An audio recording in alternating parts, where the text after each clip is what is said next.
www.voiceofafricaradio.com. You're locked into the biggest, you're locked into the best. And let me just give you an insight into the topic for today.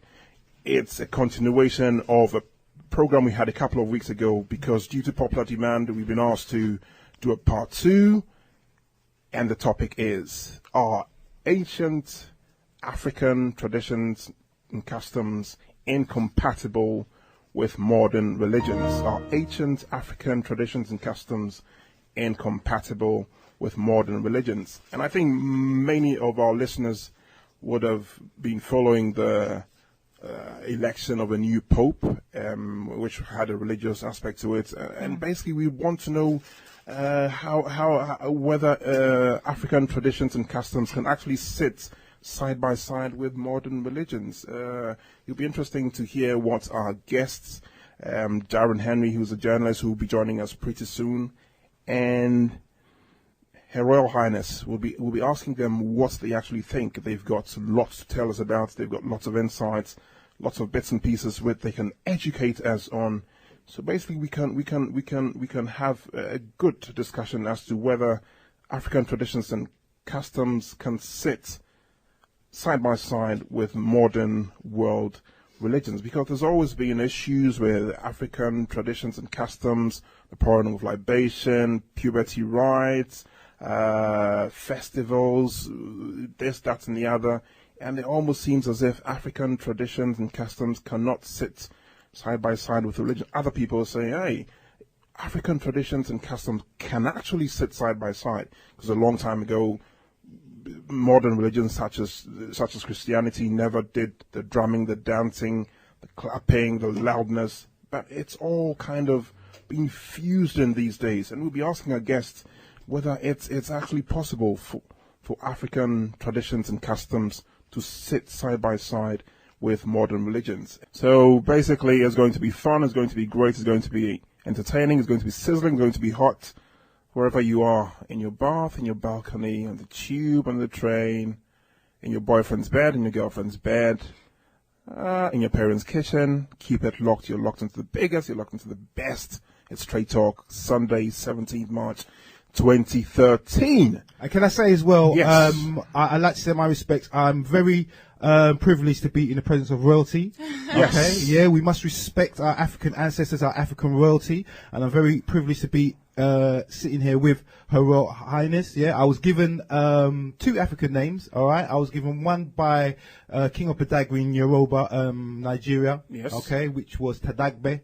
Mm-hmm. Okay, and another one I was given as part of an Egyptian spiritual order, which was called Dua Mutef. So people who know or have heard of Dua Mutef, because I used to do a radio program on Deja Vu and Supreme. Mm-hmm. That's me. Yeah, I'm just letting you know. I'm just being real. My character, giving you what my mother called me, which is Darren Henry, because we have made our own imprint as that. But I just wanted to say, very privileged to be in the presence of our African royalty. Fantastic. Let me come back to Her Royal Highness. Could you shed a little bit of light into your traditional role and stuff, because listeners would want to know, what's this Royal Highness about, and which parts of Africa does she, give us a little brief on your. Okay, to comment on what Darren said, I believe it or not, I have a name, Pauline.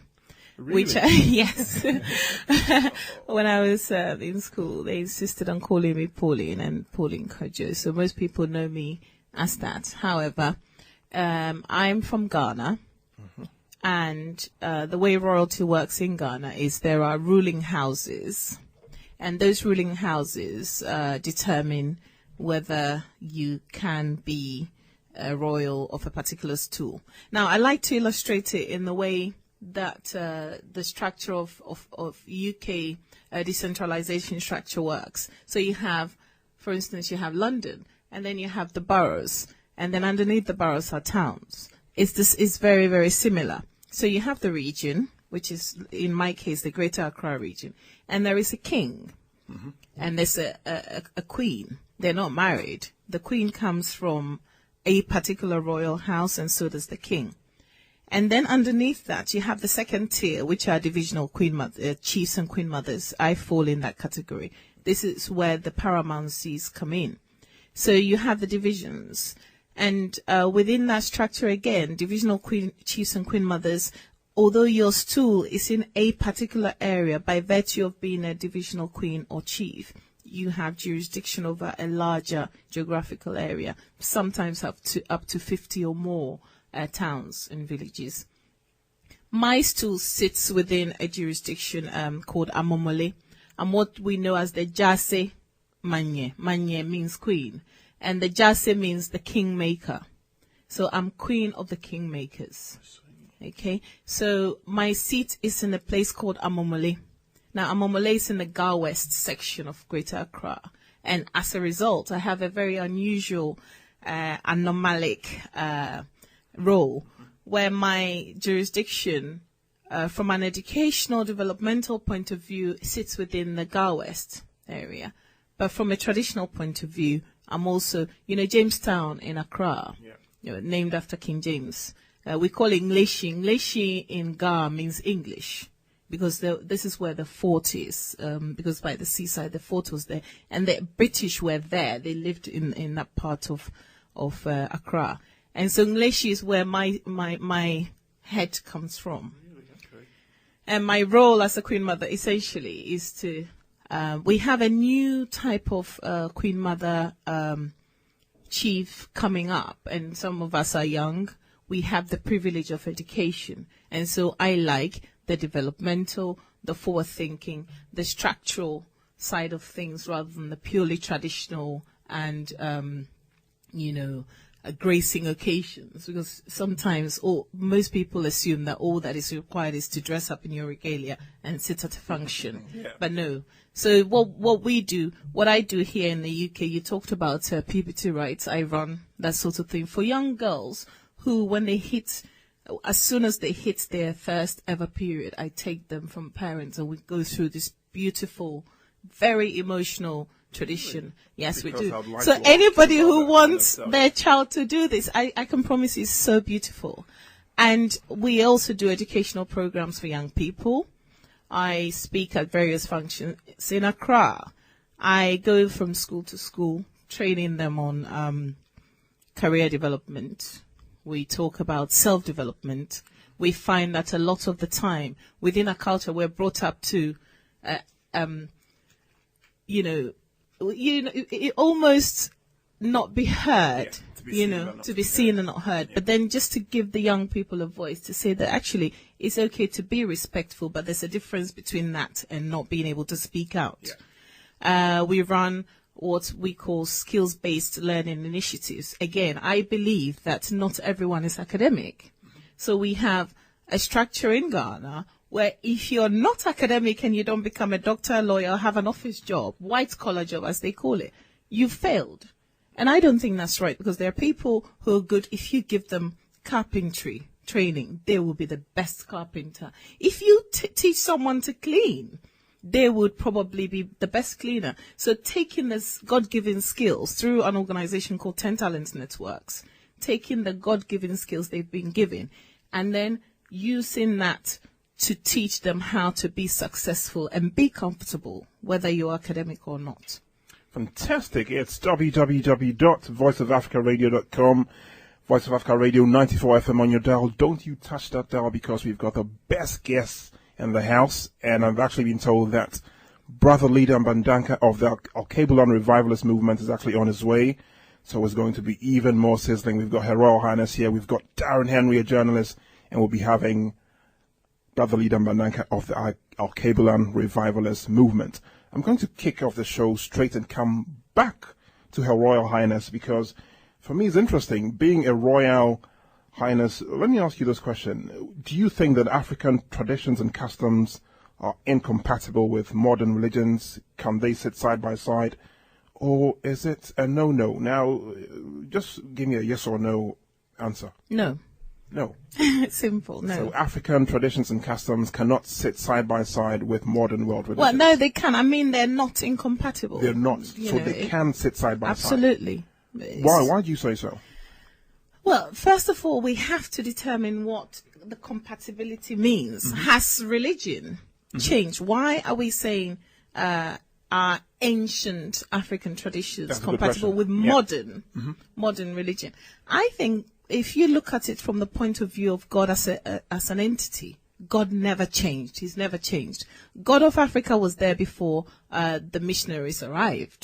Okay, so if you look at it from that point of view, then the question becomes a non-question, because you're then saying that religion itself has changed. I think the propagation of religion and tradition has changed. What we're being taught is actually a distortion of everything that is true.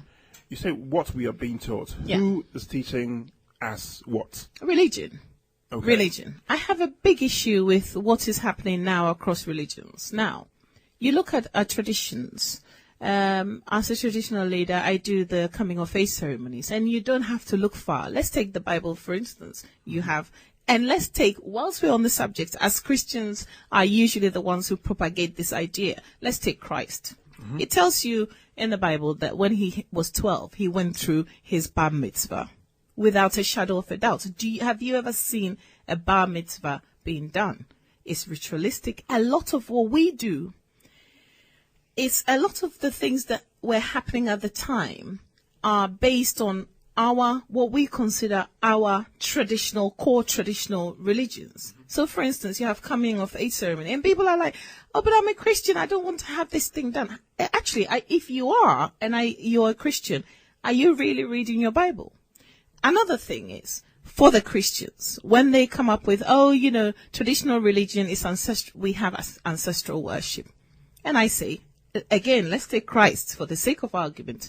Now, there's something called the Transfiguration in the Bible. Christ, from what I read, he got raised up and he spoke to the spirits of Moses and Elijah. Now, if that is not ancestral communication, I don't know what is.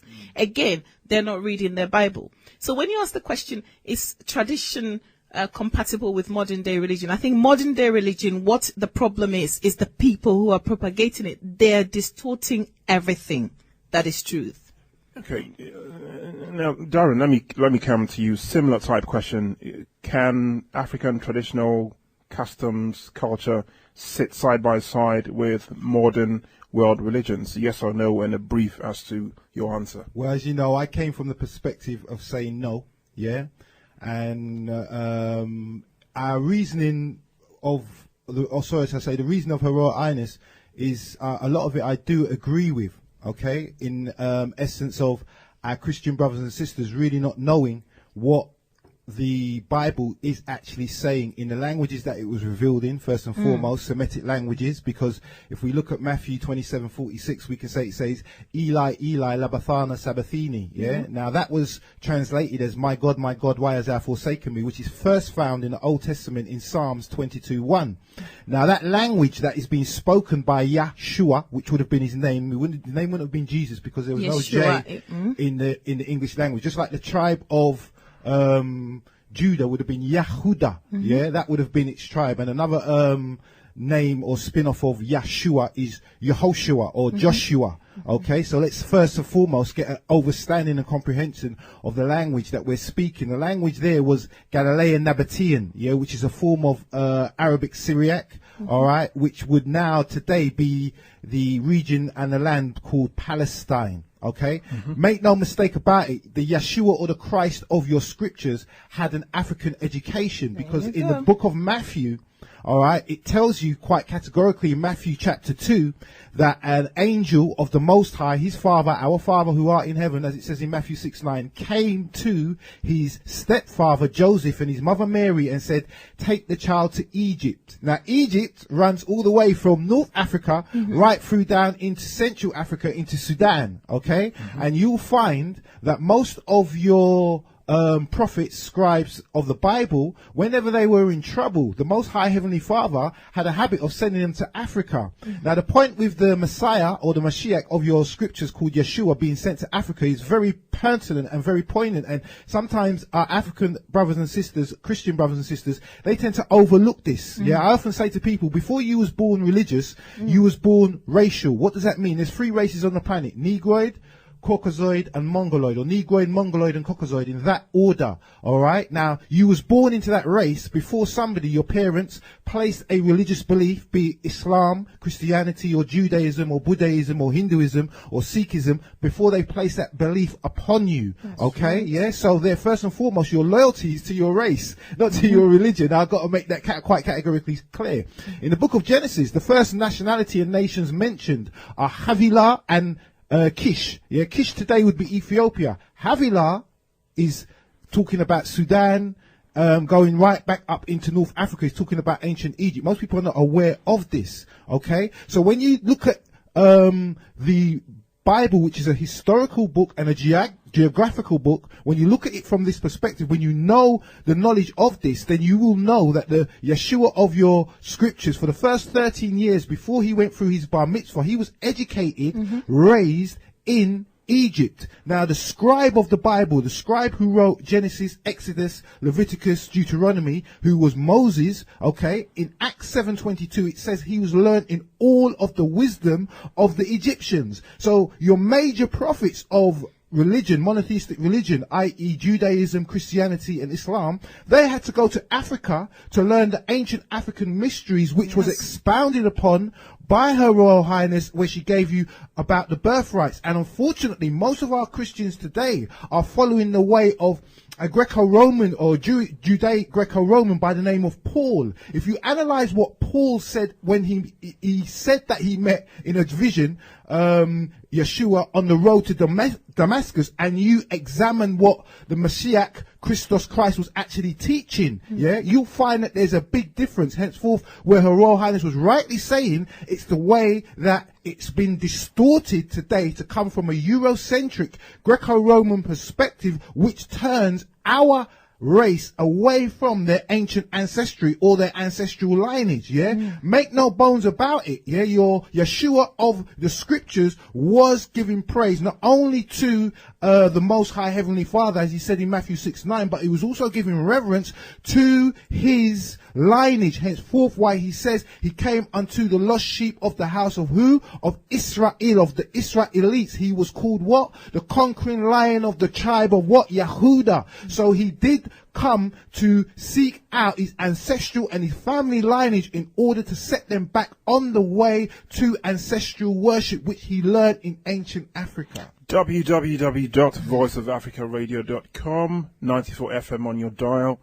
It's going to be sizzling, it's going to be hot, because as you can see, as you've heard, my two guests have given me two different answers. Our African traditional customs and cultural practices incompatible with modern religion? Her Royal Highness the First said yes, they can sit side by side. Darren Henry, the journalist, said no. Interesting. It would be really, really great fun. Coming back to Her Royal Highness, you talked about us having our own, Africans having their own gods or their own kind of worship prior to, I think you said, the missionaries or let's say the non-Africans coming into African land. Yeah. I was thinking, and many people think, that the African or the God of Africa or the God is not the same as the God of the modern world religions. Is that correct? Or Well, no. if yes, if not, tell us a bit more. Well, no, God is the same. He's Really? never changed, no. The God of Europe is no different from the God of Africa. That's just a fallacy that was fed to Africa when the missionaries came, and I'll tell you why.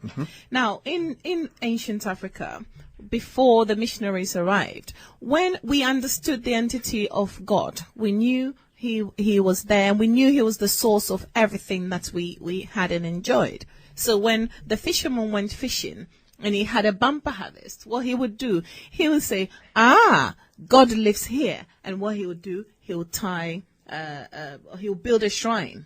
As was done, again, I go back to the Bible because I have this with Christians a lot. As was done in the Bible, build a shrine, and there they will worship God. Okay? They will slaughter animals and whatever, and they'll worship God. And so the farmer goes to his farm, has a bumper harvest, he does the same. So you then had all these little shrines sprouting everywhere, and they worshipped it because this is how they identified with God.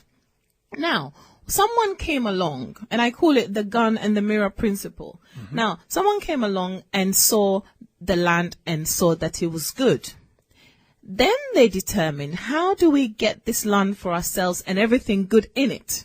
Here are a people who are removed from what we call modern day civilization, which is an advancement maybe in technology, not in mentality per se, but in technology, etc. How do we convince them to do what we want, which is give us what we are looking for, give us the land? As Desmond Tutu said, they said, let's pray. And when we finished, when we looked up, we had the Bible, they had the land. But beyond that, what had actually happened was to convince a person that your God is more powerful than their God, and that the God that they're worshipping is not the same as your God. Okay. One, here you are in your part of the world, and this unusual looking person arrives. Now, when they arrived, we were a superstitious people because we believed in God. We were fighting our battles with spears and arrows and whatnot. They came with a gun. And they said, I will demonstrate to you how powerful my God is and why he is better than your God. And they said, stand there, bring me slaves, bring me this, bring me that. And then they will shoot a group of people dead. And then they say to you that at the end of the day, see how powerful my God is, because he is able to do this miracle and kill 100 of your enemies with one. And then secondly... Yes, Her Royal Highness, I'll come back to you in a jiffy. www.voiceofafricaradio.com. Voice of Africa. www.voiceofafricaradio.com is 94 FM on your dial. It's Straight Talk. It's Sunday, the 17th day of March, 2013. You're locked onto the biggest, you're locked onto the best. Don't touch that dial, keep it locked. Let me give you our text line number so you can send us a text as the program goes along. It's 07904 899 195. That's 07904 899 195. Or you could keep our studio number handy when the phone lines get activated at 12 noon. It's 0208 180-2523. That's 0208-180-2523. Or the mobile number is 07961-573-883. I'm going to go back to Her Royal Highness because I rudely interrupted her and she wouldn't forgive me and she could maybe cast a spell on me. So Royal Highness, I apologize and it's back to you. No, that's okay. As I was saying, we had also the missionaries going to Africa, and to demonstrate the power of their so-called God at the time, they had to show us what we saw as miracles. One of them was the mirror. Now, being the sort of people we were, we see someone convincing you that if you can see your image in this thing, in this glass, this is a miracle from God. Now we know it's rubbish, of course. But these are some of the ways in which we were convinced that the God of the white man was separate from the God of Africa. And slowly and eventually, everything that we believed in, from our cultural practices, from our traditions, from the way we raised our children, from the way we dressed, from the foods we ate, began to be sold as something negative. So the African must be changed to become more westernized in order to gain legitimacy as a human being. Now, that's a very serious thing. And it was something that was done as a way. I mean, if you want to take something from somebody, you have to convince them that everything they're doing with that thing is wrong. And the best bit was they took a passage from the Bible. When they brought the book to us, they took a passage from it. And that's the other thing. We had an oral tradition, and they brought the Bible as they told us that everything that this God has said is in this book. And it was something new to us, so we accepted it. And they took a passage in there. And that passage was, you must turn the other cheek. Now, turning, that thing is what is hurting Africa today. we must turn the other cheek. Now, the principle of forgiveness in itself, there is nothing wrong with, but it was taught to us wrong. So when they were raping the women, when they were taking the babies away and they were selling our brothers and sisters into slavery, they were saying, you know, as a godly person who loves this God of ours, you must turn the other cheek. And we're doing that to this day. And unfortunately, some of our own brothers and sisters have taken the mantle on, and they're using it to subjugate themselves. Africa has taken the mantle of a distorted idea of who God was, and is using it against its own people. This is why we're here now, and there is comic relief. This is why that poor child in the village somewhere can't get medical treatment. You know, and we have to look to the West, who, by the way, like my brother said, I mean, it doesn't take rocket science. Our gold, our oil, our produce. You go to Ghana right now, nobody will buy Ghanaian produced goods, but they'll buy the ones from the West, you know. Everything that belongs to us, there's multinational organizations who go to invest, but invest and take over. I'll tell you something about charities. And this is something, as a Queen Mother, I've been advocating against, that we need to open our eyes. Charities go and they want to do good work, which is fair enough. We want good work to be done. But here's what happens. The charity goes to a small community and says, look, we want to come and help build a school. We need land. First mistake.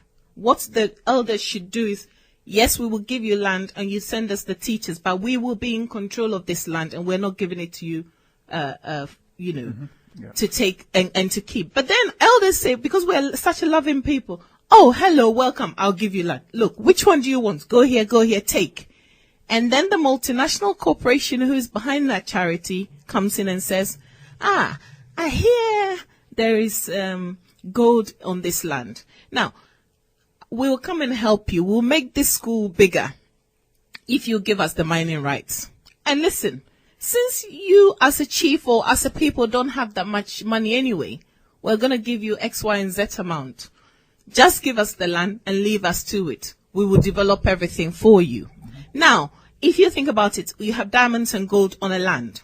We're a poor community. That is worth millions and millions and millions and millions abroad.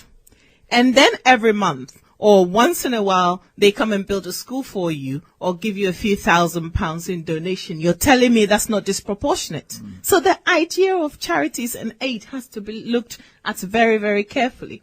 What is being done in with comic relief, there are good people who believe that it's helping people in Africa and it is making difference. But the way it's been done is wrong.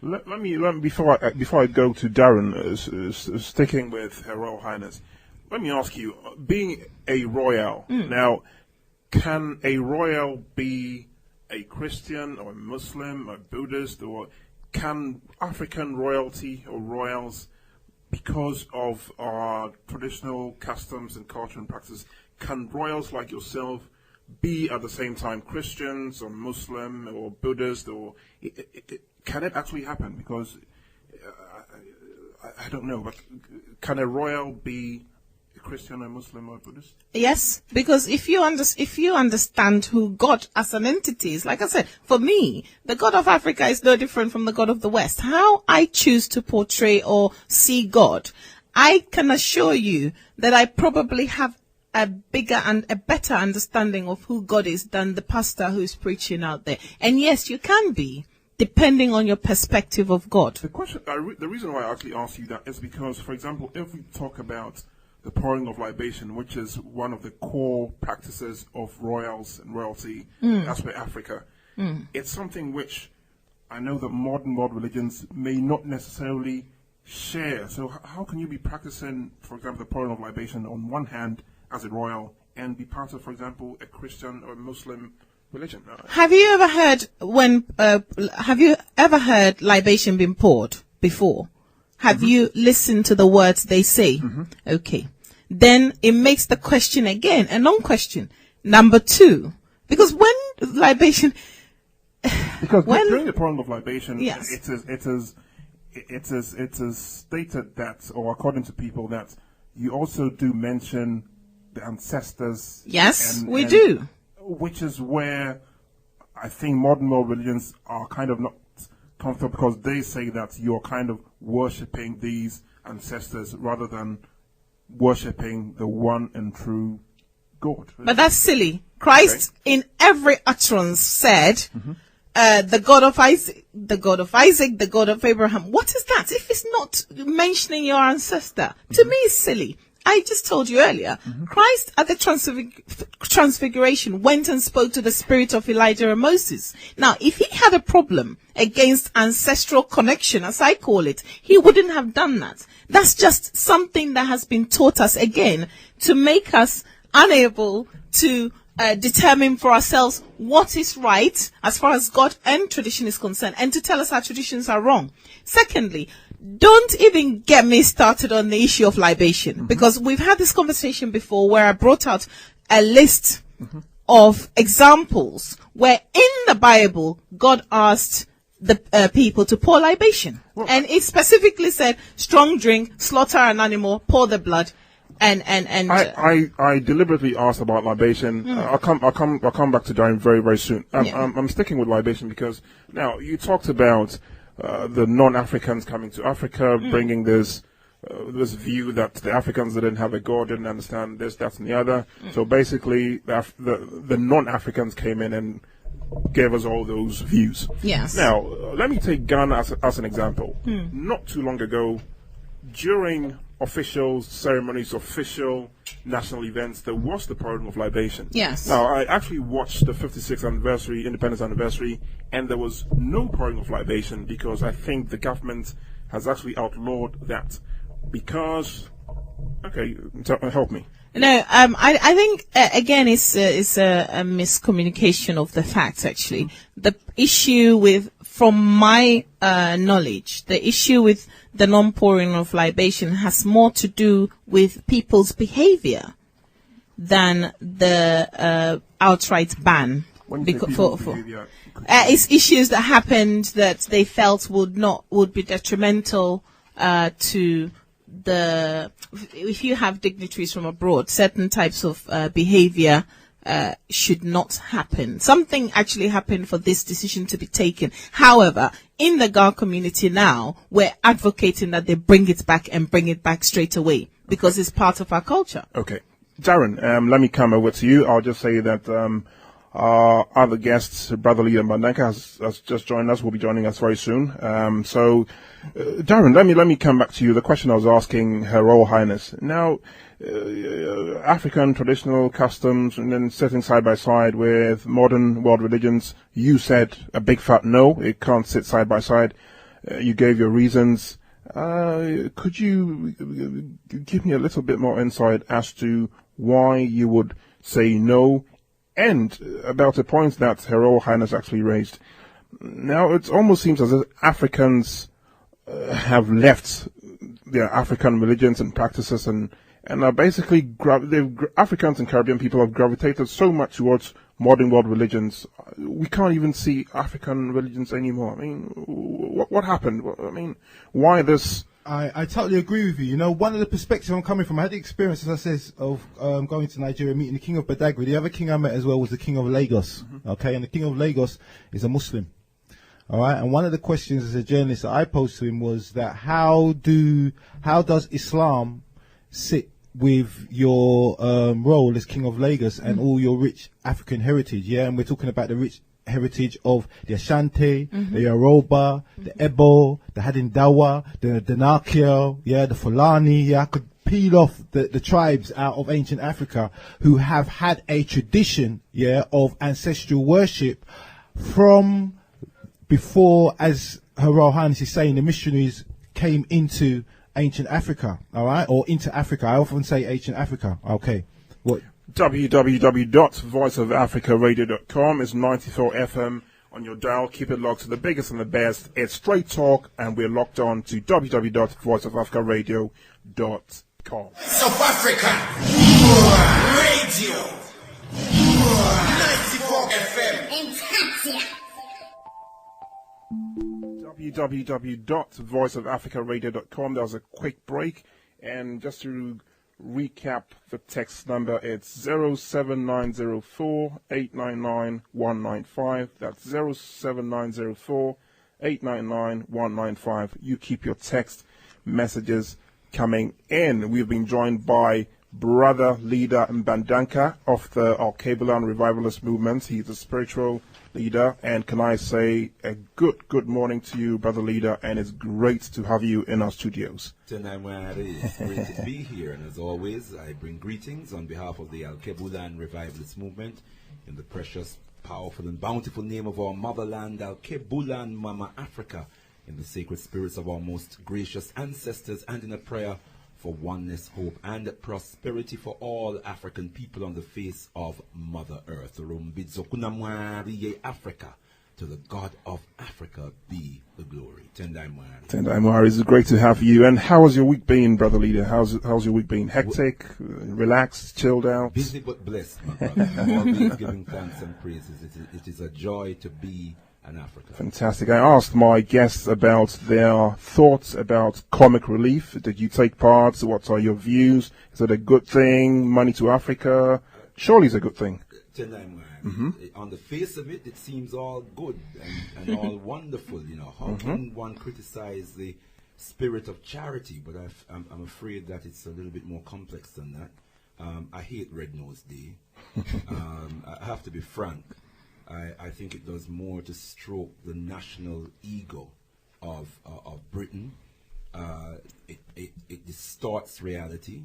It projects Africa as and Africans as being innately and endemically and perpetually poor and destitute, almost like a decree, a divine decree, almost like a curse. It portrays Africa as the beneficiary of Europe, and Europe as, and Britain in particular, as its benefactor. Well, the reality is the other way around. Africa is the beneficiary of Europe, and Africa is the benefactor of Europe, and Europe is the beneficiary of Africa. And the paradox that's facing the African continent, as the Osagifo, Dr. Kwame Nkrumah, and Papa Garvey, Marcus Messiah Garvey, observed before, that Africa is the richest continent on the face of the earth, yet Africans are the most impoverished people on the face of the earth. Before I come to Darren, because I just wanted to finish this. Yes, go on, Darren. Yeah. All right. Now, as I said, in speaking to the King of Lagos and knowing about ancestral worship, yeah, one of the things I often say, even when I'm speaking to traditionalists, all right, and nobody should be offended by this, because we're groomed in a Western system that makes you think it's what's called monotheistic, or in the worship of one God, but is in reality and in fact polytheistic. I don't know if you remember 2 weeks ago, Kofi, I said the program should really be called, okay, are ancient African religions compatible with modern day traditions? Okay, because in coming from that perspective, when we ask the question from that perspective, we would know very much so that ancient African mysteries became your monotheistic religions, which is a little what Her Royal Highness was trying to explain. All right, they became the religion. Your Judaism, your Islam, and your Christianity, yeah, they came out of ancient African mysteries. Okay, now if we take a look at the book of Psalms, in Psalms, I'm going to read it from 82:1. It says, God stands in the congregation of the mighty, he judges among the gods. That's very important, you know. It's saying God judges amongst the gods, plural. Okay, so not according to my opinion. Like I said, you go into educational institutions, yeah, and you will find that your planets and that your days of the week, okay, they're named after Greco-Roman gods and goddesses. Okay, whenever we speak to our Christian brothers and sisters, I say, you talk about the prophets, what about the prophetess? Okay, you talk about the God, what about the goddess? The foundation of the universe is Ma'at. Ma'at is what you see on the Old Bailey when you see the scales of justice. Ma'at is what you see when you see the astrological sign of Libra. Okay, that was an ancient African goddess who was the goddess of truth and also justice, and that is the foundation of the universe. So In your Bible, it's telling Tanya you. is one. It's, yeah, there you go. Yeah, there are many of them. Asset is another one. Yeah, I could peel them off for you. But my point is this, is that according to religious books and according to ancient African tradition, there are not just gods, there are goddesses, yeah, and it's a plural, okay? Yet in the congregation, there is a leader, okay? And that's the title we attribute to God, the singular. It goes on to say, all right? How long will you judge unjustly and show partiality to the wicked? Defend the poor and fatherless, do justice to the afflicted and needy. Deliver the poor and needy, free from the hand of the wicked. They do not know, nor do they understand. They walk about in darkness. All the foundations of the earth are unstable. Hear what Psalms 82:6 says. I said, you are gods, and all of you are children of the Most High God, yeah? This is further backed up by the red words of writing by Yeshua in the book of John 10:34, where the Jews, the Pharisees who didn't understand the statement, yeah, ye are gods, wanted to kill Jesus. This is the season we're coming into, which is Easter, which is really a reflection of the change in nature that is taking place, being that we're moving, okay, out of the winter solstice into the summer solstice. And there's a lot of symbolism, there's a lot of metaphors, and there's a lot of allegory that goes into your religious beliefs. But in John 10:32, it says, Jesus answered them, many good works I have shown you from my Father. For which of these works do you stone me? The Jews answered him, saying, for a good work we do not stone you, but for blasphemy, and because you being a man make yourself God. So the Romans, or the Jews, or those who called themselves Jews, who were really the tribe of Canaan at that time, they didn't understand or comprehend the principle, all right, at that time of there being more than one God. And Christ answered them, is it not written in your law? I said, ye are gods, which you find in Psalms 82:6. So when you're talking about the title God, which comes from the German Anglo-Saxon word gut, all right, it's your perception and your overstanding. And do you overstand the symbolism, the allegories, and also the metaphors that goes behind religious scriptural teaching? And many of our Islamic brothers and sisters, Christian brothers and sisters, and Judaic, most of the congregation, they have no idea. That's why they're the congregation, and they don't really ask questions. When you take it to an educational perspective, yeah, and you look at Mars, you look at Venus, yeah, Venus was the Roman goddess of love. Mars, yeah, was the Roman god of war. Jupiter in Roman mythology, okay, that was the Most High, alright. Zeus, where you get in that title, Jesus, he was the Greek, in Greek mythology, he was the Most High. In ancient Africa, when we look at the book of Revelation, it tells us that the faithful witness of the creation of God was Amen or Amun. Amen or Amun, that's an Egyptian deity. You can go into any museum in France, in New York, in London, and you can walk into any museum and see artifacts from ancient Sumeria, Mesopotamia, ancient Babylon, ancient Egypt. In fact, it's African artifacts that make up most of the museum. And when you look at these artifacts written in stone, it explains our story, which was taken and distorted into King James Anglo-Saxon biblical information, into Greco-Roman information, and into Greek Judaic information. And this information that you're now hearing coming forth today, we're now beginning to find ourselves looking at the fact that in ancient Africa we knew this: you cannot serve two masters. All right, yeah, you cannot serve the Most High and serve Mammon. Henceforth, what I say, it's not compatible, because we try and put square pegs into round holes and try and fit ourselves into a system because of monies, because of finance, and because of economics. And I'm not saying that we shouldn't be wealthy, because Africa is naturally, hear the word, naturally wealthy. But what we are saying is, unless we get back to our ancestral worship, why do you think that the European does so well? Because he worships what he thinks and believes is a God, which is in his image and his likeness. When you look at the Asians and the Arab, they worship, and the Hindus, they worship a God which they feel is in their image and their likeness. Who are African Caribbeans worshipping today? Are we worshipping someone in our image and our likeness? Yeah? Blonde and blue-eyed. www.voiceofafricaradio.com. It's 94 FM on your dial. It's Sunday the 17th day of March 2013. I'll be coming to Bro.Ldr.Mbandaka very, very soon, and I'm going to ask Bro.Ldr. our headline question. Are Asian African traditions and cultures incompatible with modern world religions? I.e., can our African traditional culture and practices actually sit side by side with modern world religions? Her Royal Highness said yes, they can. Darren, our journalist, said no, they can't. Brother Leader, what do you say? Tendai Moari. Tendai Moari. Let me give the longer answer before I give the short answer. I knew it. Tendai Moari. So I don't suffer our people any confusion or misunderstanding. Such a question cannot only be subjected to theological analysis. We also have to subject it to historical analysis. And the question we have to ask ourselves is whether historically these, or theologically, these concepts have ever coexisted in harmony. That's the question that we have to ask ourselves. We also have to ask ourselves an even more specific question, whether it has ever worked for us as African people. That is a question that we have to ask ourselves. And I have a little problem with the title itself.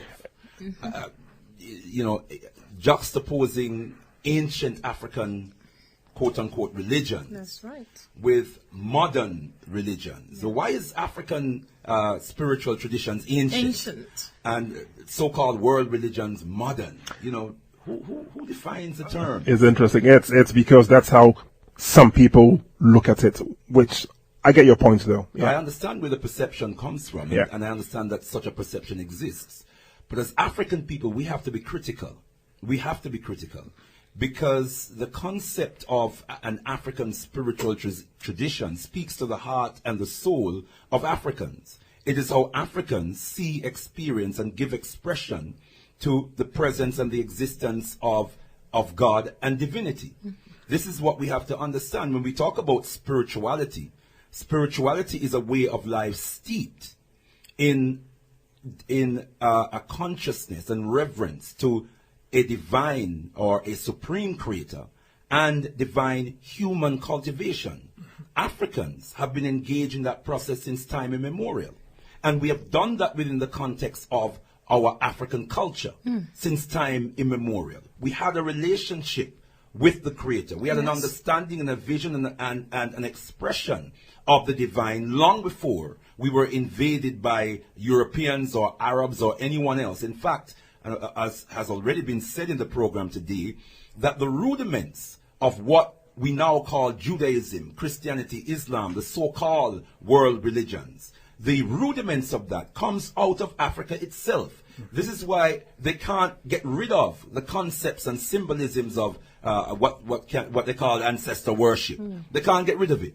They can't get rid of the concept and the symbolisms of pantheism, which is a word I prefer to polytheism, because we don't have a concept of polytheism in African tradition. It is pantheism. It is the vision and the understanding and the viewing of the deity, the all and one, or the all in one. Absolutely. And so Africans see the oneness of God, but we also see the manifestations, the many manifestations of the one. Absolutely. So it's the all and the one that the African is able to see. We view from whether the right, it's a bringing together of right brain and left brain thinking. We can see the compartments, we can see the differences, but we can also see the synthesis, the whole, the wholeness. Yes? Having said all of that, let me go to the heart of the question. I haven't lost that essence, my brother. The reality is, and I think we have to interrogate how it is that these religions, Judaism, Christianity, and Islam, how did they come to be, quote unquote, world religions? How did they come to be so-called modern religions? And then we have to ask ourselves as Africans, how did we come to be Christian? How did we come to be Muslims? How did we come to be Jewish or regard ourselves to be of the Jewish religion? These are questions that we have to ask ourselves. And the short answer to those questions is, it is through expansionism. that these religions have become world religions. It is not through proselytization, but through expansionism with the gun or the sword. That is, they've conquered other people and subjected other people to the most brutal and inhumane forms of treatment and imposed their religion and used their religion to conquer various parts of the world. And they've done that in Africa with African people. That's how Africans became Christians. That's how Africans became Muslims. And I say that with the utmost love for my Christian brothers and my Muslim brothers and sisters. I say it with the utmost love, but that is an historical reality. And then they tell us that these are monotheistic religions and that we are polytheistic. Then they condemn African spiritual traditions on the basis that we access our divine, our creator, through the spirits of our ancestors. Even though that's coded in the Bible, even though God comes to Jesus even in the Bible through his father Abraham and his father Isaac and his father Jacob, and says, I am the God of your father. I am the God of your father Abraham. I'm the God of your father Isaac. I'm the God of your father Jacob. Qualifying God's self. Yes. Through the lineage of ancestors, even though the book of Matthew is known as the book of the genealogy or the book of the generations or the book of, some Bibles actually say, the book of the ancestors of Jesus Christ, and pours libation. Yes. What do I mean by that? Before Jesus is mentioned, all of his fathers, from Abraham to Joseph, is mentioned before Jesus Christ is mentioned in the book of Matthew that introduces Jesus Christ.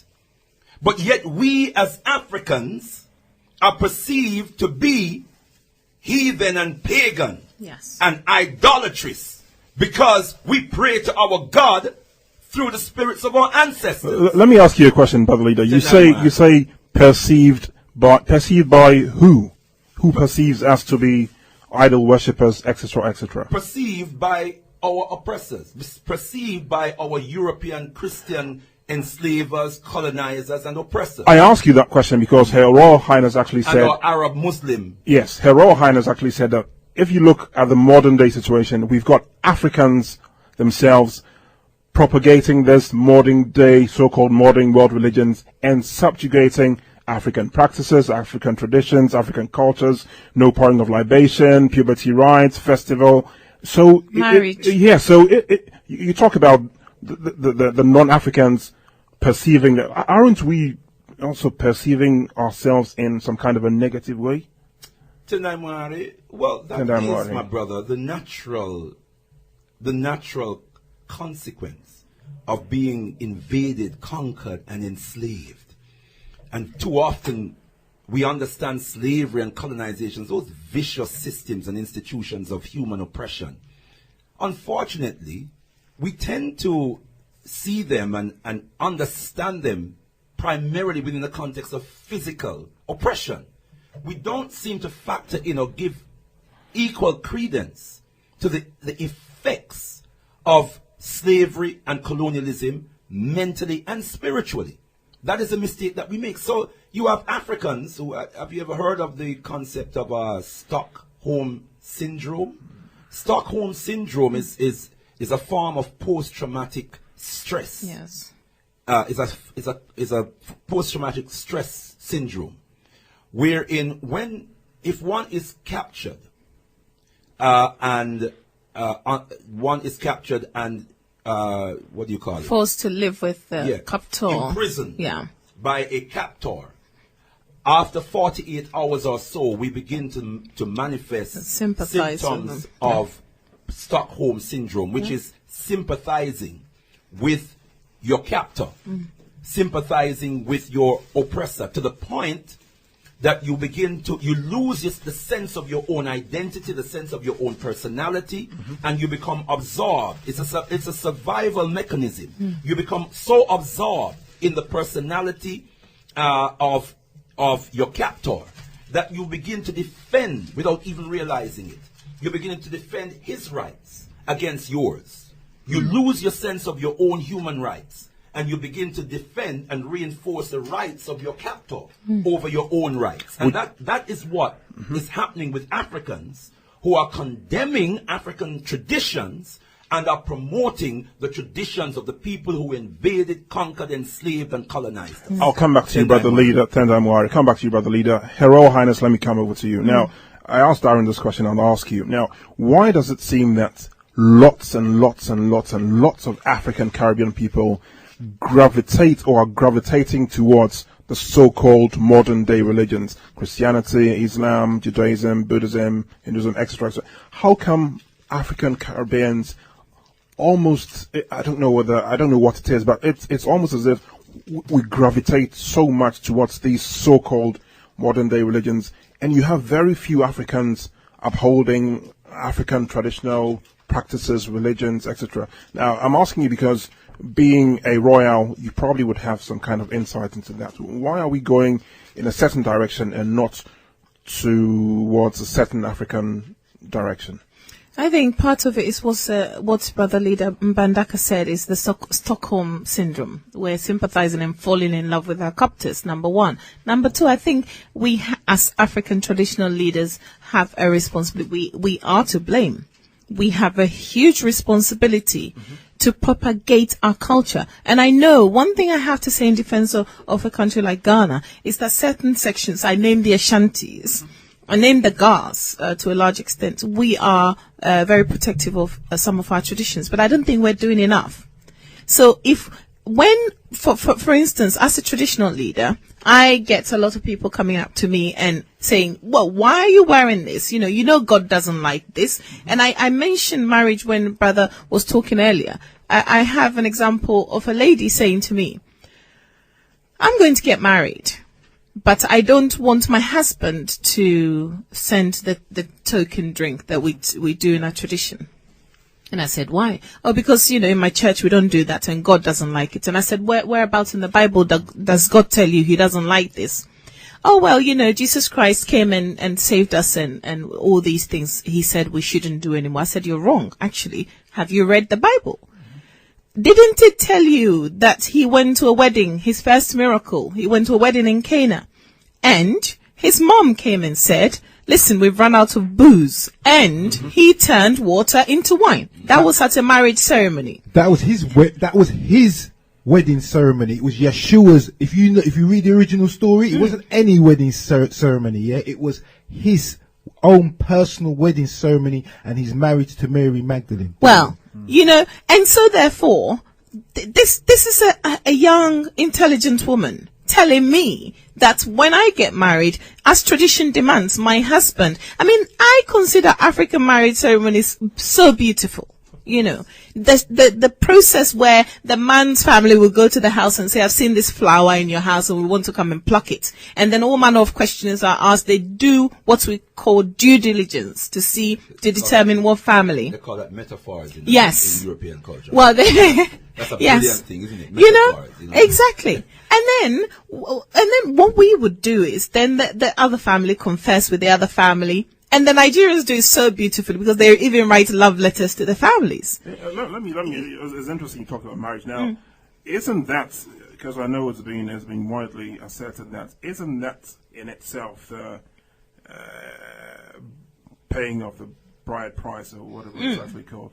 Isn't that some kind of slavery? You're selling off the lady to the man, so therefore the man marries the woman and thinks that the woman is just a product, so therefore he can treat her as she. These are just views that are widely, and basically feminists also have that kind of viewpoint too. Feminists, and again, Western feminism. Now, I'll explain the concept of the dowry. It's got nothing to do. People abuse things, and I think there are people who are abusing the position the same way treating a man as the head of the family is being abused as a means of putting women through all manner of things. However, the concept of the dowry is this: I have brought my daughter up, raised her, perhaps educated her. Yes. You are coming to take it, and all the benefits that I have instilled in her is going to come into your household, your family. We want recompense for that. It's a token. It means nothing beyond the fact that the family wants to feel as though all the work has been put in. It's like in contract law, where you give £1 for a multi-million-dollar company so a contract can be signed. The principle is that. So that when someone says, well, I paid your dowry, so I bought you and I can treat you how I want, it's wrong. You know, this is not the basis. Isn't it also a demonstration of the man and his family possessing the means? Yes. By which they can look after the woman. Yes. You know. And raise a family. Yes. As well. So it's qualifying also himself and themselves. And what we must remember in the African tradition, marriage is not a contract between a man and a woman. It is a bonding, a divine conjugal bonding between families. Yes. Families. And at the core of that bonding is the union of this man and this woman. Yes. Can I just say as well, I mean, as well as Brother Mbandaka saying, we got to get into things historically and geography, which I totally agree with. We've also got to look at it from a scientific perspective. It's interesting, first and foremost, that they brought up Stockholm Syndrome, because there's a great woman, I love her to bits, called Dr. Joy DeGruy-Leary, all right? And if you analyze Dr. Joy DeGruy-Leary's work, okay, she says, as a race, we're suffering from post-traumatic slave syndrome, Yes. all right, which is, as our guests have eloquently explained, we are suffering from the symptoms of being subjugated to torture, to kidnap, to enslavement, all right. And I'm a firm believer that from we was to take as a race Dr. Joy DeGruy-Leary's work, because she's coming from the impact it has had on us psychologically, to the United Nations, we would be repatriated, because everybody else has been paid for the brutality that they've gone through. We've been told, oh, let's forget about it, Yet we see Europeans honouring their fallen in ceremonies such as Remembrance Sunday, etc., etc., etc. But we're told, for the devastation. Let's not make no mistake, as the brother El Malik Shabazz says, or Malcolm X says, slavery robbed us of our knowledge of our history. And just getting back to the coming together in marriage.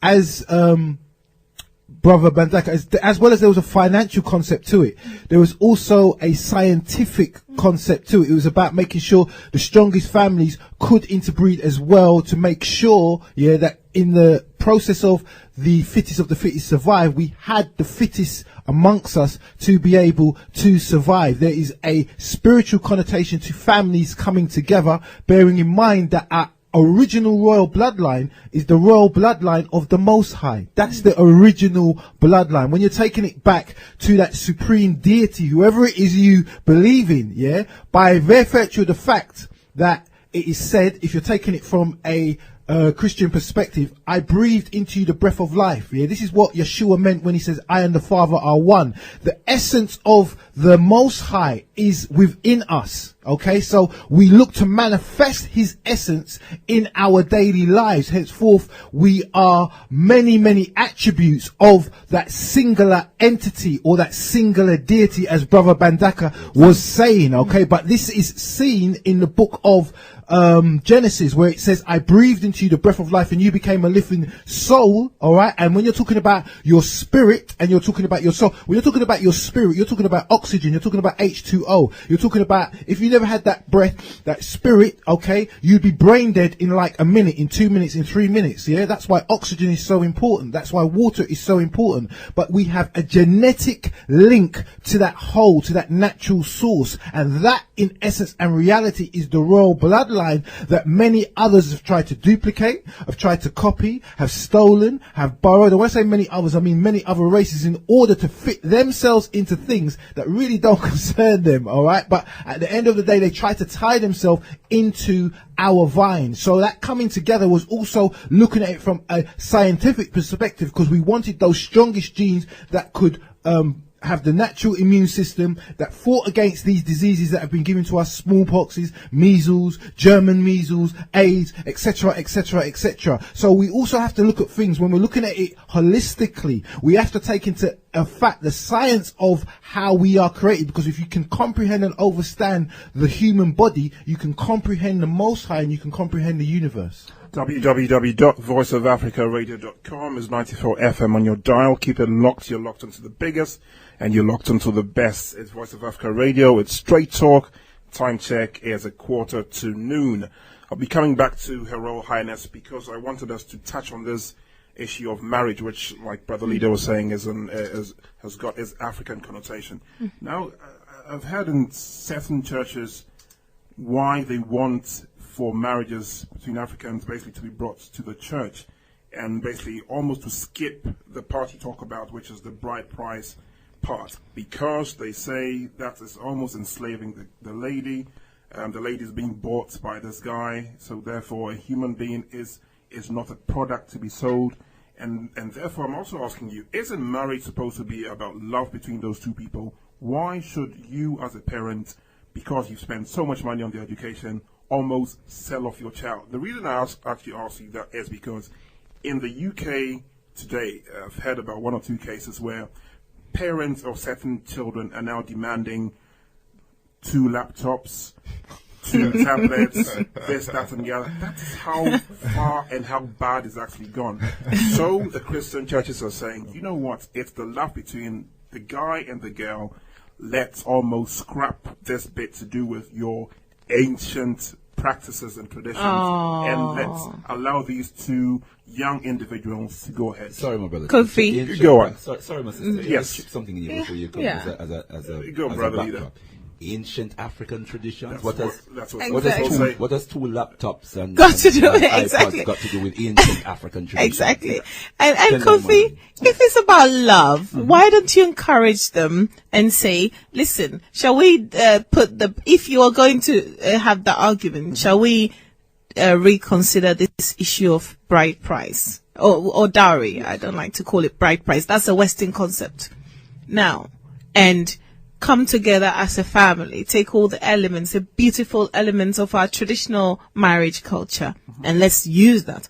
Why are you saying let's go off your traditions and come to the church? Because presumably, if you come to the church, the marriage is going to last and you're in love. But if you do it the traditional way, you cannot be in love, and the marriage is not. It doesn't make any sense to me. So I think just like Christianity, distorting a message, the entity of God is the same thing. It's the propagation of the message that's wrong. There's also, sorry, 1091. We need to just define some key terms here. What do we mean by love?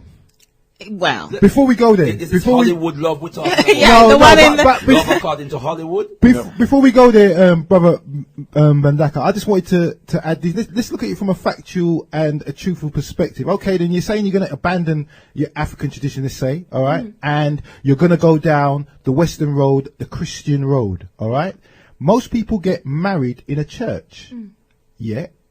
divorce. If the marriage, because as she just took the words out of her mouth, that Her Royal Highness, from your getting divorced, you don't get divorced in the place where you got married. You get divorced in a court of law. So just a correction, in a factual world that we live in, yeah, when you get married in the church hands you over to the state, yeah. That's why you have to sign a register, all right. That's why you have to get a marriage license, okay, yeah. And then when you get divorced, yeah, because you're being handed over to the state, things now become contractual. All right, yeah? And when you go into a court of law to get divorced, whoever is doing the best financially normally gets custody of the children, yeah?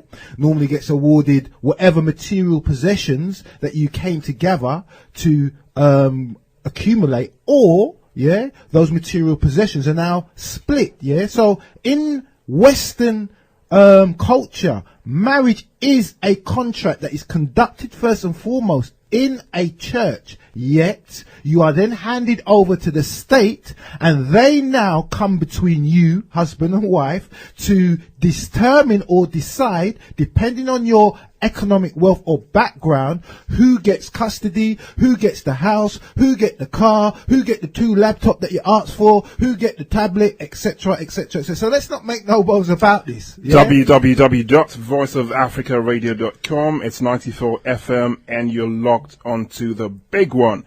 This is just an announcement for Straight Talk for the 24th of March 2013 next week, and we'll be playing some audios about 7 topics: the benefits of slavery, as well as adultery and polygamy, straight from Ghana and straight from a CEO, Space Clotte, who would be doing some kind of a link up. So basically, we've got some audios for you for the 24th of March 2013. That's next Sunday, and it also touches on topic number 1, the benefits of slavery, and topic number 2, adultery and polygamy. The benefits of slavery. Well, these are topics. Audio topics to be played, clips to be played next week. So yeah, don't miss it. Should be interesting. It would be interesting. It's very interesting. I'd like us to do a talk show on that one and find out who's coming on the side of there were benefits for us. www.voiceofafricaradio.com is 94 FM and your dial. Don't touch that dial wherever you may be, in your kitchen, in your lounge, in your balcony, in your bedroom, on the park, chasing around the kids in the house. You're locked into the biggest and the best. www.voiceofafricaradio.com. Her Royal Highness, I'll be coming back to you. Now, we've got African traditional religion, and you've got the so-called modern world religions.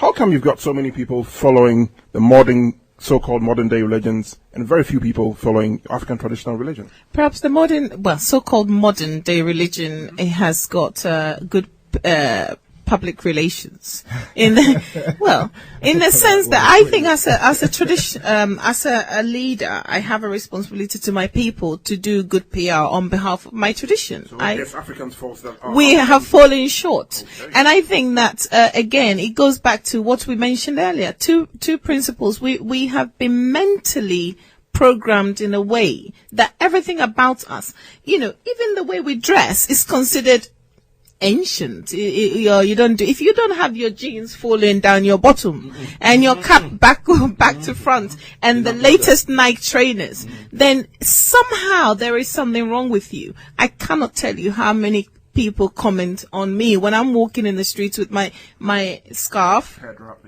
my head wrap, and I'm taking my children to school, and people come in, why do you do that? And I think, why shouldn't I do that? Who are these asking you these questions? Black people. Yeah, I'm sorry, my own people, my own people. And I've been told, as a traditional leader, I have to have my beats on at all times. And people say, but why do you do that? That has got to be voodoo. Who are these people? My own people. Okay. And then so for me, I think that there has been a programming, a very clever, and there is still a very clever programming going on to make us think everything about us. You have children growing up in this country, when you cook the food, and I've been in homes where children African kids going, ew, that smells awful. I want to go McDonald's. Where did they get indoctrination? They're in the schools, in the programs they watch on TV, in what they listen to, and what their friends tell them. And it is a tragedy. If you as a parent, if you as an African do not stand strong and instill in these children that there is nothing wrong with you, your identity is yours. And I say that to my children all the time. Is it?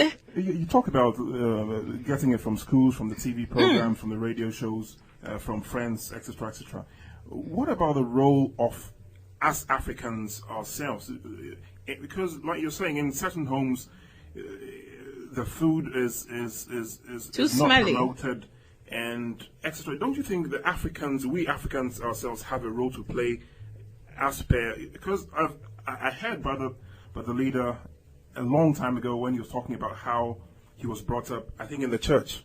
Yes, that was similar to lots of us. Now, if we have been able to think for ourselves, confession is good for the soul. I was in the church. So think for ourselves. And I was the same. Now, if we've been able to think for ourselves and see that this is not really for us, how come lots of African parents cannot see it the same way and instill the good things of our practices and our culture, which other communities, our Asian brothers, our Arab brothers, do instill in their children. Shouldn't you be pointing a finger at African? Well, I am. I think we have a huge responsibility. Listen, if we have, we're in the modern day where somehow you can get information. Someone once said, if you want to hide information from the black man, put it in a book. We need to start researching. We need to start finding the truth. We need to read. We need to find the truth for ourselves. And if we're not doing that, then look, if I have a company that I want to succeed, and you have a company that I want to fail, I have a duty to promote my company and make your company look bad. And this is what's happening. Now, if you sit there and you don't promote your company, you cannot blame me for doing my job and doing it very well. You know, and this is what's happening, where the concept is being fed to us that there is something fundamentally wrong with this and everything about you. Including if you our don't, religion. exactly. Okay. If you don't do anything to empower yourself in the way that you say, no, actually, I'll take the good things and hold on to them, but you cannot tell me there's something wrong with me. Then you cannot blame the person who has an agenda for doing their work very well. How can you? Brother Leader, if I can come over to you. Now, we've heard from Her Royal Highness and from Darren as well, and I'm just thinking, African traditional religions as against these so-called modern world religions. Now, these so-called modern world religions are building schools, they are doing healthcare facilities and lots of different parts of Africa, they are doing social projects, etc., etc. African traditional religions is almost not seen, so it's almost as if the so-called modern world religions are benefiting and promoting and helping the African cause. Could you explain? Yes, I think I think the context is the same as the context that Queen Mother and Darren has already given. It is to be found in what we call from the Kiswahili word the Maafa. Maafa in Kiswahili means great destruction or disaster, colossal destruction. And I think we lack a full understanding of the colossal destruction that has been visited upon Africa and African people over the last 500 years under the Europeans and 1400 years under the Arabs, and the extent to which that has damaged indigenous African institutions. We had in Africa, and still do, not in the same robust manner, but we had and still do our traditional systems that are designed to promote, preserve, and protect our interest as a people. But when the Europeans came in with their Christian religion, when the Arabs came in with their Muslim religion, they used those religions to justify the destruction of African institutions, including our rites of passage programs or coming of age programs, where we educated our children according to our culture to serve our national interest. That is what the British educational system does. It is not an objective process of instilling academic skills. No. You come out of the British educational system, grounded in British national culture, shaped by British political objectives. This is why in my organization we always say education is politics spelled with an E. Education is politics spelled with an E. What is politics? Politics is the art and the science of power acquisition and nation building. Therefore, the educational system is the institution that generates the mindset and creates the skills, or creates the skill base for perpetuating and promoting the political objective of the society in which we live. This is what we have to understand. Now, the question we have to ask ourselves is, what does this mean for the African continent or for African people who are in European educational systems? We are trained to reinforce European political objectives. That's what we're trained for. Even in Africa, our educational system is very Eurocentric. Yes? So we come out not thinking like Africans. We come out thinking like Europeans. That's correct. We come out promoting European and Eurocentric interests, and ideas. But Brother Leader, you and I Tendai you and I and lots of our listeners were educated in Africa and elsewhere with that same Eurocentric education, as you call it. However, we've been able to inform ourselves of how that may not necessarily be good for us. How come lots of Africans cannot be and think like us?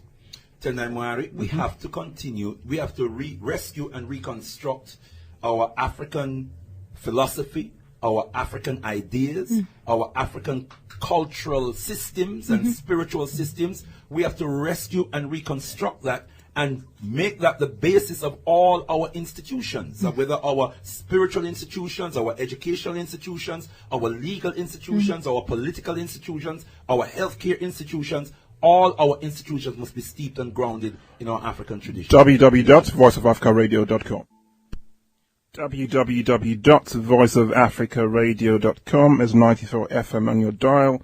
Sunday, 17th March 2013.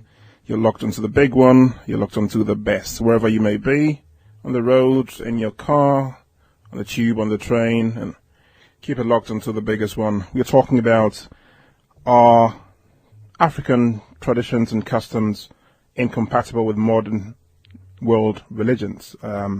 Her Royal Highness said yes, they should be compatible. They should be able to sit side by side. Darren said no, they can't sit side by side.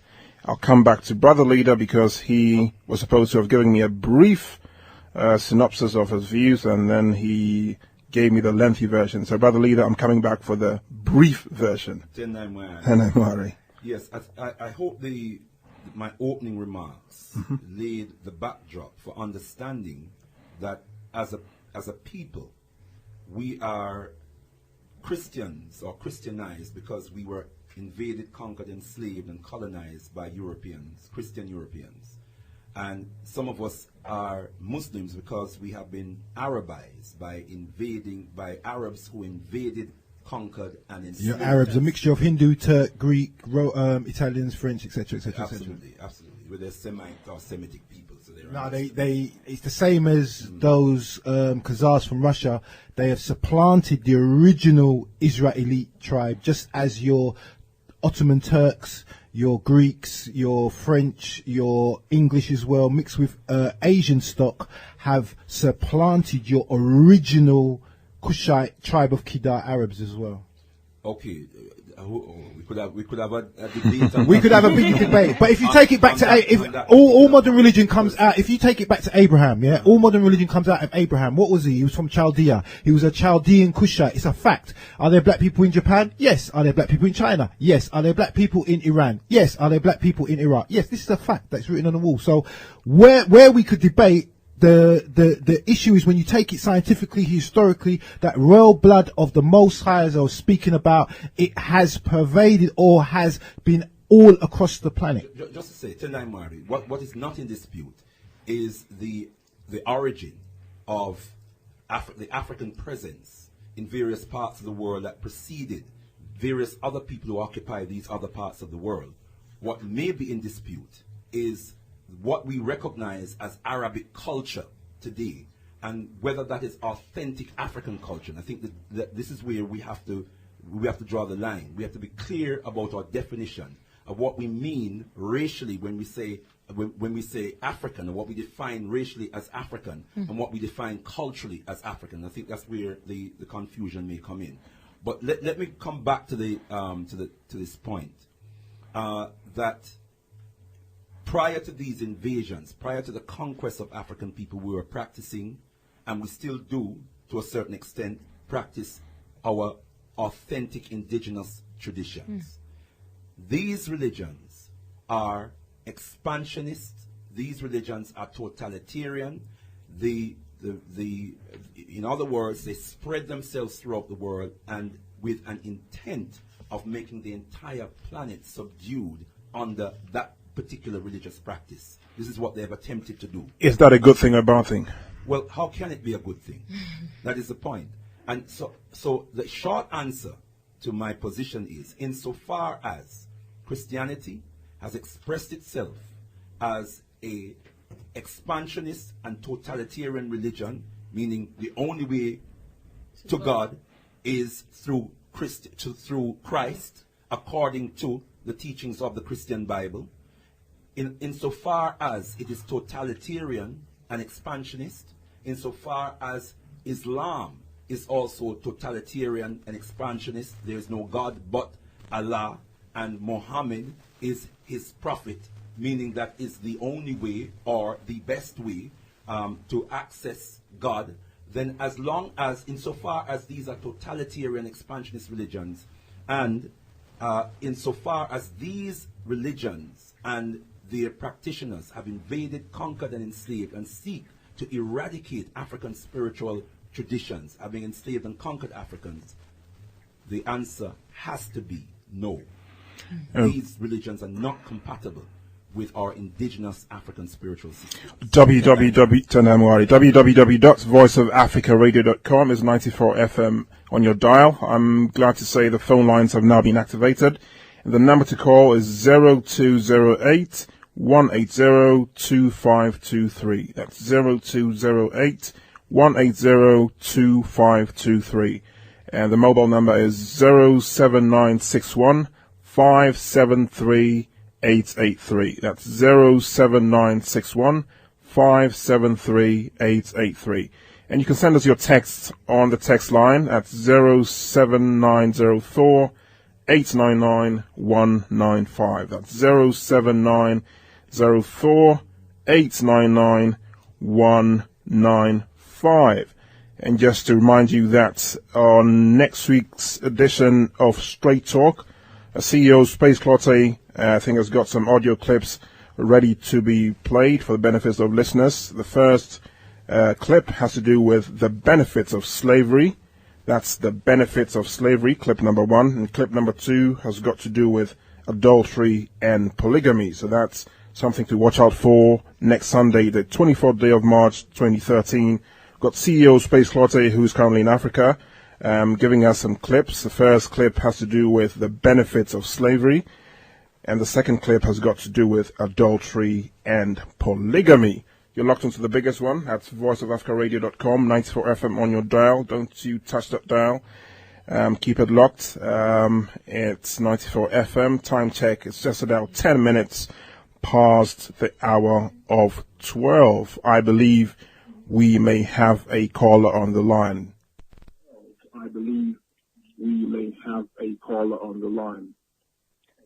Good evening. Hello? Hello? Hello? Can we hear the caller? Yeah, I can hear him in my headphones.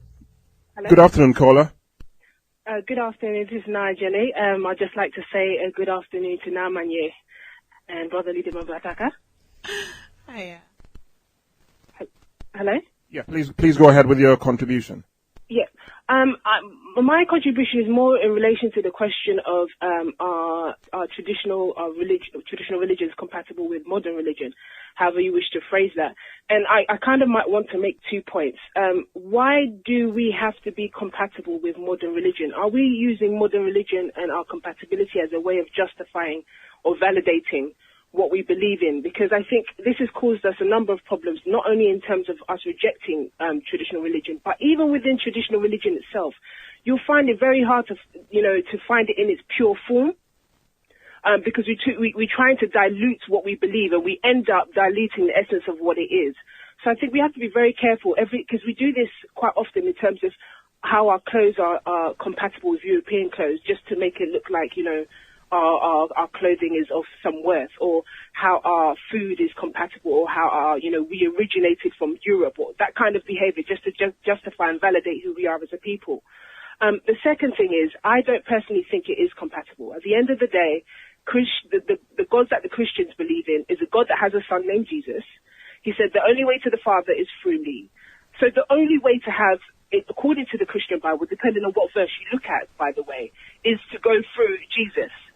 We don't have that in traditional religion. I don't remember anywhere in my traditional religion that says, in order to get to God, I have to go through Jesus. So how is that compatible? In some way, we're compromising. The Christians are compromising when they're saying, oh, we can work with you. Because according to their book, and that's what they use to justify doing whatever they do back in Africa, there is no other God but Jesus, the Father, the Son, and the Holy Spirit. That's the only one God. He was baptized. God came down. He died for our sins, so we don't have to make any sacrifices, etc., etc. So I do not believe it's compatible. At the end of the day, I don't even think we really need to be asking that questions, because the Christians could do what they want to do, but we need to focus on what we're doing. And what we're doing shouldn't mean that we have to justify that we're on the same level as modern religions, or however you want to call it. So can I ask you, I mean, how then do we get our African and Caribbean brothers and sisters not to gravitate so much towards these so-called modern-day religions? It's almost as if every African and every Caribbean and every household I actually know is almost going to church or going to the mosque or going to these so-called modern-day religions. How can we curb that? You know, I think it's quite a complicated issue, and I'm kind of using myself as an example of what I've kind of gone through in terms of transitioning. The Christians are very good in terms of their propaganda. In every aspect of your life, it is there somewhere. Even more so, like, you know, in terms of what they do, they've got booklets, they've got explanations. I've been trying to find out a lot about my traditional religion for a long time. And even when you are looking for it, you find it's very hard to find the pure version. I think also the problem we have now is we've become very spiritually lazy. We're kind of the microwavable generation. And I don't mean to offend people, but I find Christianity is like a microwavable religion. People who are Christians, I find you could be a very good Christian and not actually have any spiritual growth throughout the process of you being there. So we need to kind of go through that education system where we value learning, we value the kind of hard work to spiritual growth within yourself, and then you'll kind of start to realize you're not satisfied with this microwavable type of you know, spirituality. So I think in a sense we kind of need to top up our propaganda in terms of what is African traditional religion? What does it mean? What is the validity? Because then if somebody tells you something wrong, you are able to defend and say, this is not the case. I cannot justify libation to a person who's saying libation is bad if I don't know what libation is. So all these things, we need to go on the internet, we need to put it in different languages, we need to go on YouTube, we need to go everywhere that an average person will look. We need to be there. But at the same time, we need to kind of have our own education system instead of relying on the British education system to educate us in every aspect of our lives. We need to home educate as well in all aspects of things, because when you're home educated and you have the African-centered education, it creates a spirit in you that can discern the truth or yearns for more knowledge. And so that if somebody's coming to you with something less, you're able to say, no, this is not the case. So I think it's a matter of those who have the knowledge sharing that knowledge, and also having that system of education where we can appreciate and see what the truth is.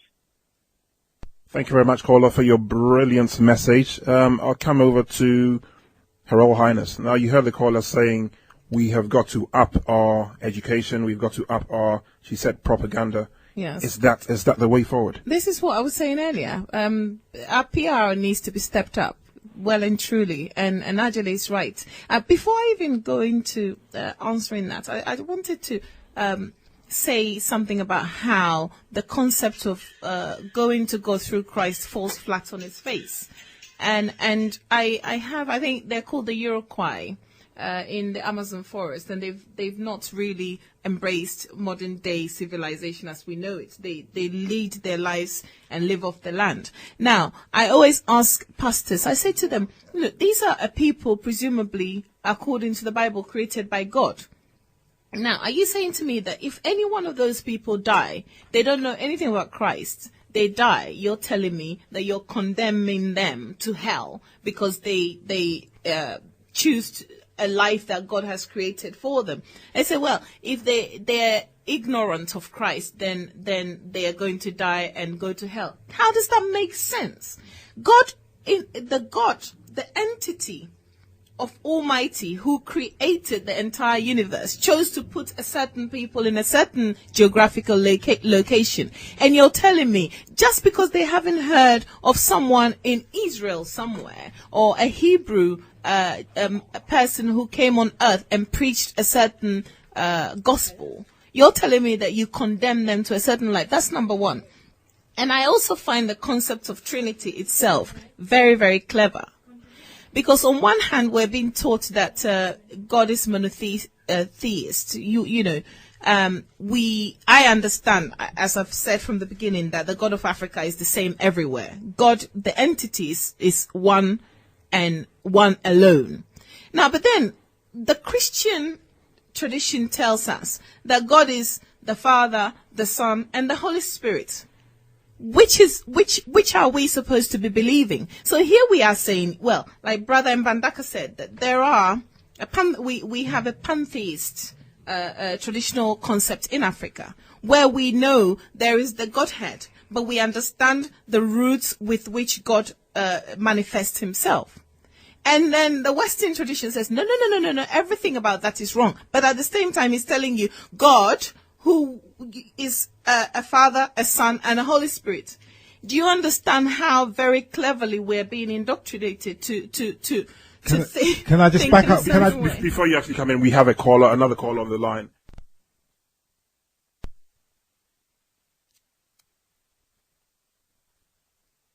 We can't seem to hear him. No, I don't think we're getting the feed. Darren, just come in 1 second then. Can you hear me? Yes. Can I just back up what Her Royal Highness is saying here? Yeah. When you're talking about that Trinity concept was placed in your Anglican versions of the Bibles because we were dealing with people who were not used to females being at the head structure, of our governments. All right.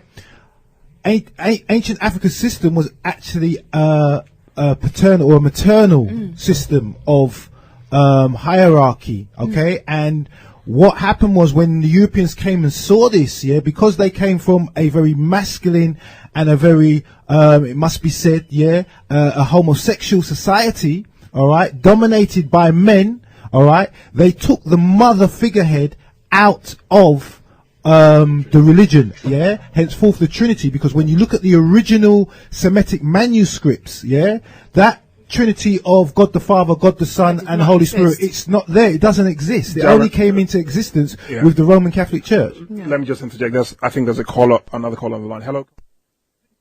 Yeah. Hello. Hello, caller. Yes. Hello. Good afternoon. Good afternoon. Yes.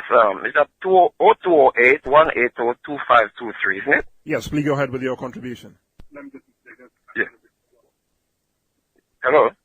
Yes, please go ahead with your contribution. We can hear you. Hello, can you hear me now? Yes, we can.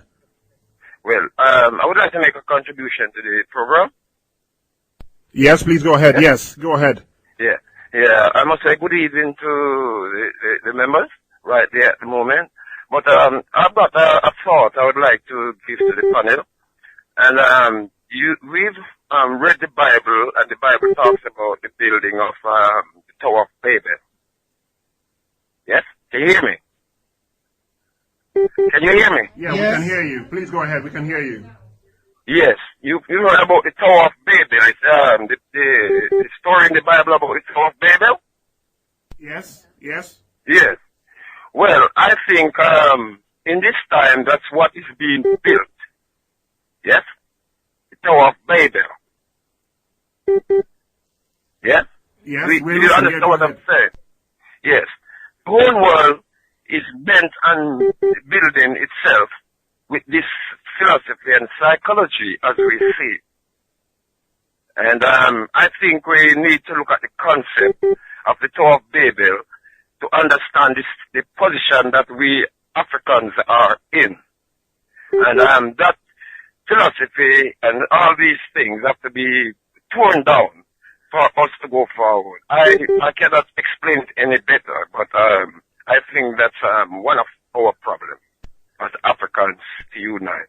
And because if you notice, the whole world is being contaminated with all these doctrines and philosophy, and they're talking about reaching higher heights, which is heaven. I don't know.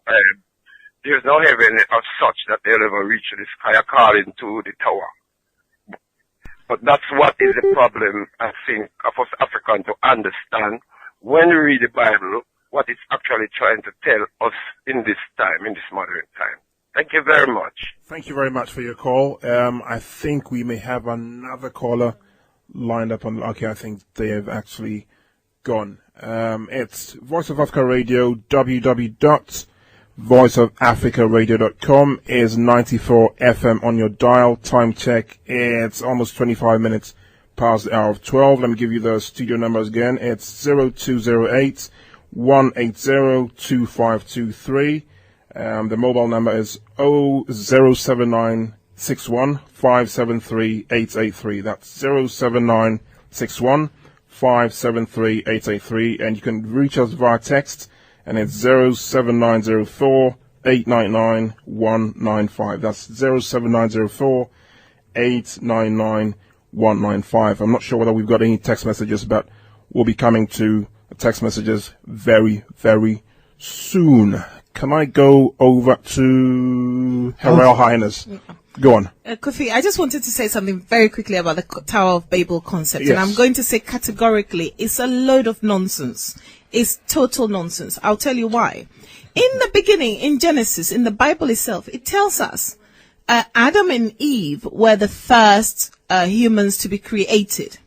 It didn't say they were the only humans to be created. And there's something very interesting in the Bible. It also tells us that somewhere along the line, I think it was Cain who killed Abel.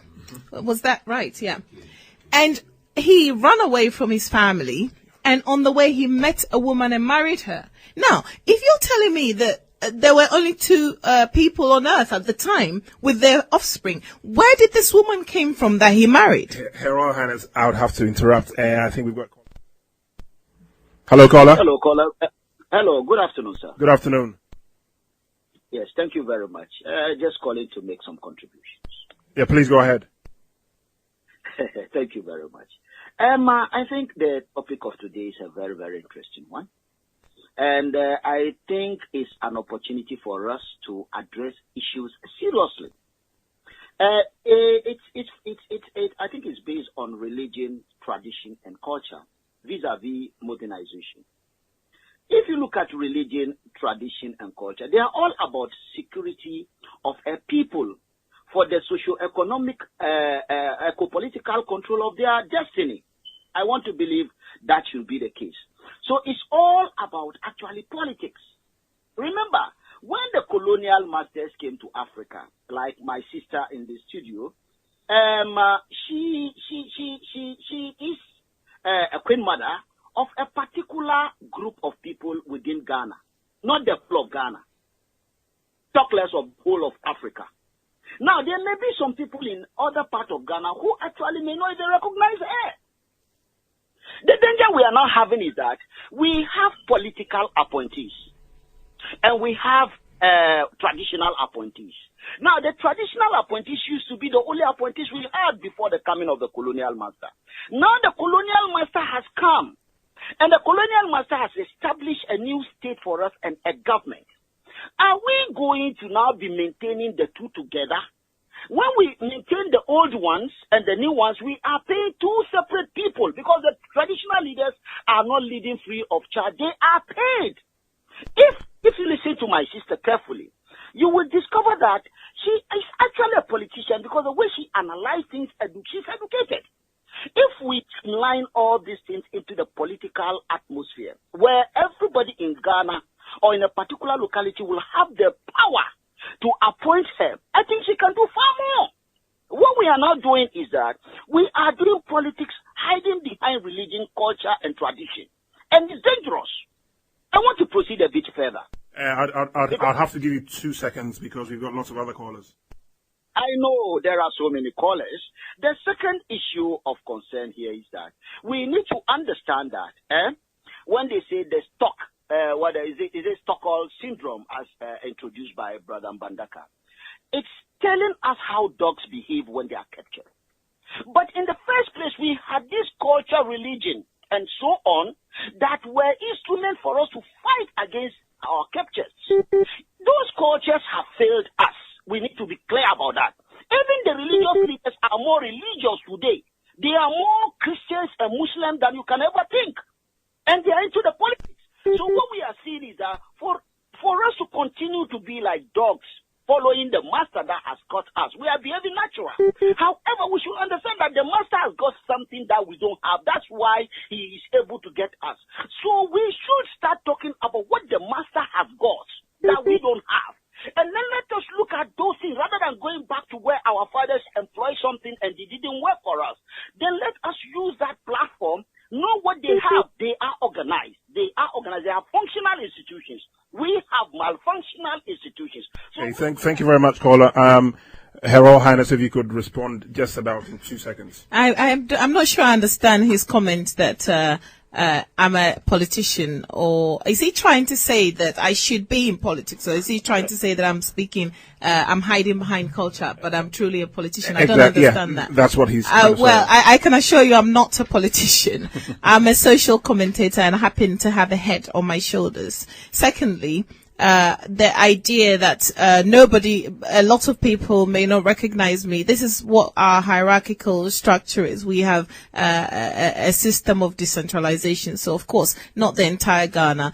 There is no such thing as a king of the entire Ghana. So that, to me, does not make sense either. What I was saying before the caller came on. Her Royal Highness, briefly, before you actually proceed, I think we have another caller on the line. Hello, caller. Hi, good afternoon. Good afternoon. Afternoon to everyone. I wanted to give a Islamic perspective, and the statement I would want to say regarding Islam and African traditions is that they're compatible. Against African religions, they're not compatible.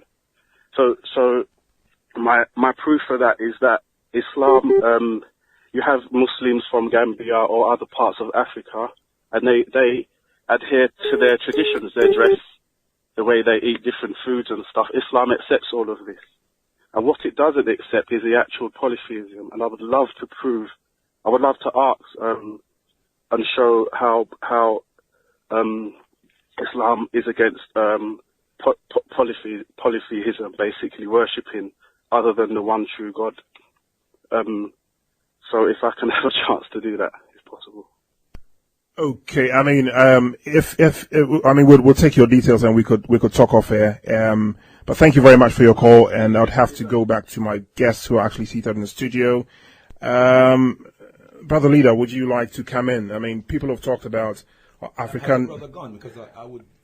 I think he has. He has. How you would justify his claim. Did we get the brothers? We'll take his details off air. I think we have another caller coming. Hello, caller. Hello. Good afternoon. Good afternoon. Yeah, my name is Frank. I'd like to contribute to the program. Please go ahead. What's going on? Yeah, please go ahead.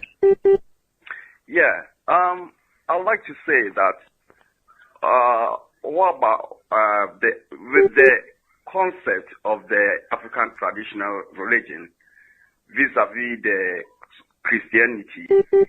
What I know is that the African traditional religion has got more extraordinary things to do with people's life rather than what's going on in this world. What's happening is, today, when you go to your traditional religion and practice it, you have a lot to do, like going through the right channel, the way we marry, the way we worship God. Before the coming of the Christianity, Africans knew God through so many things. The way we named our kids, like Nyamiche, the way we pray, pouring libation, mentioning the name of God, the way we pray, even the drum language was also saying something. Our poetry and everything showed that we knew God. We were worshiping God through the ancestors. And when the Christianity came, they said, look, we are worshiping through the ancestors, the trees, the rivers, because the Africans knew that these people have got special spiritual thing more than the living. And it wasn't the wrong thing at all. Because even those then, people were, there was something like, pregnancy was not as much as today, because in those days, if you don't go through the puberty right, what they recognized for you, what they do to your family was a shameful act. So there was no way people could go and get pregnant unnecessarily. You have to go through the right channel. But with the modern things going on, all these things are happening haphazardly. So I think that if we continue to practice our own culture and make sure that we inculcate to the kids whom we have now, they will be able to understand. Now, it is very sad that when we speak to our children, we don't give our mother language is not message to them. So they, at the end of the day, they tend to forget or they don't know their mother's language that they are supposed to know. All that they know is the English that they know, but if you speak Twi, you speak Yoruba, you speak other language to them, they don't understand. Because we ourselves are looking down upon our own culture, which is not good. So if we value our own tradition and the way we were practicing our own culture, I think that would have been fine for it to make sure that things are the right way. And the worst thing about this is that the traditional religion was not documented like Bible. You understand? Most of the practices were not documented. So we rely on oral tradition. And much as our forefathers are dying, we tend to lose our values. Because they were handing down the messages, practicing it, and then those people who were supposed to follow it were not also doing it. So at some point, I can't blame the kids so much, or the generation today so much, because we had documented all these for other generation to read and know what was going on and practice it, all these things wouldn't have happened. So this is thank you very much for your call, caller. I think we have another caller on the line. Hello, caller. Hi there. I'd love to make a contribution, please. Yeah, please go ahead briefly. Is this? Sorry. Right. Okay.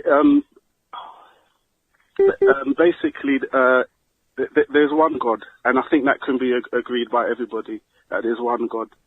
So where I think the African religions goes wrong is that they actually worship spirits. They actually worship images and statues. Is that really true? And it's very true. I would say to the caller, what about the goddess? Because I didn't make up that word, yeah, and that word existed, yeah, before you was born and before I was born. So to say that I don't think you comprehended what Brother Mbandaka was saying or what we were saying. Yes, in ancient Africa, let me finish.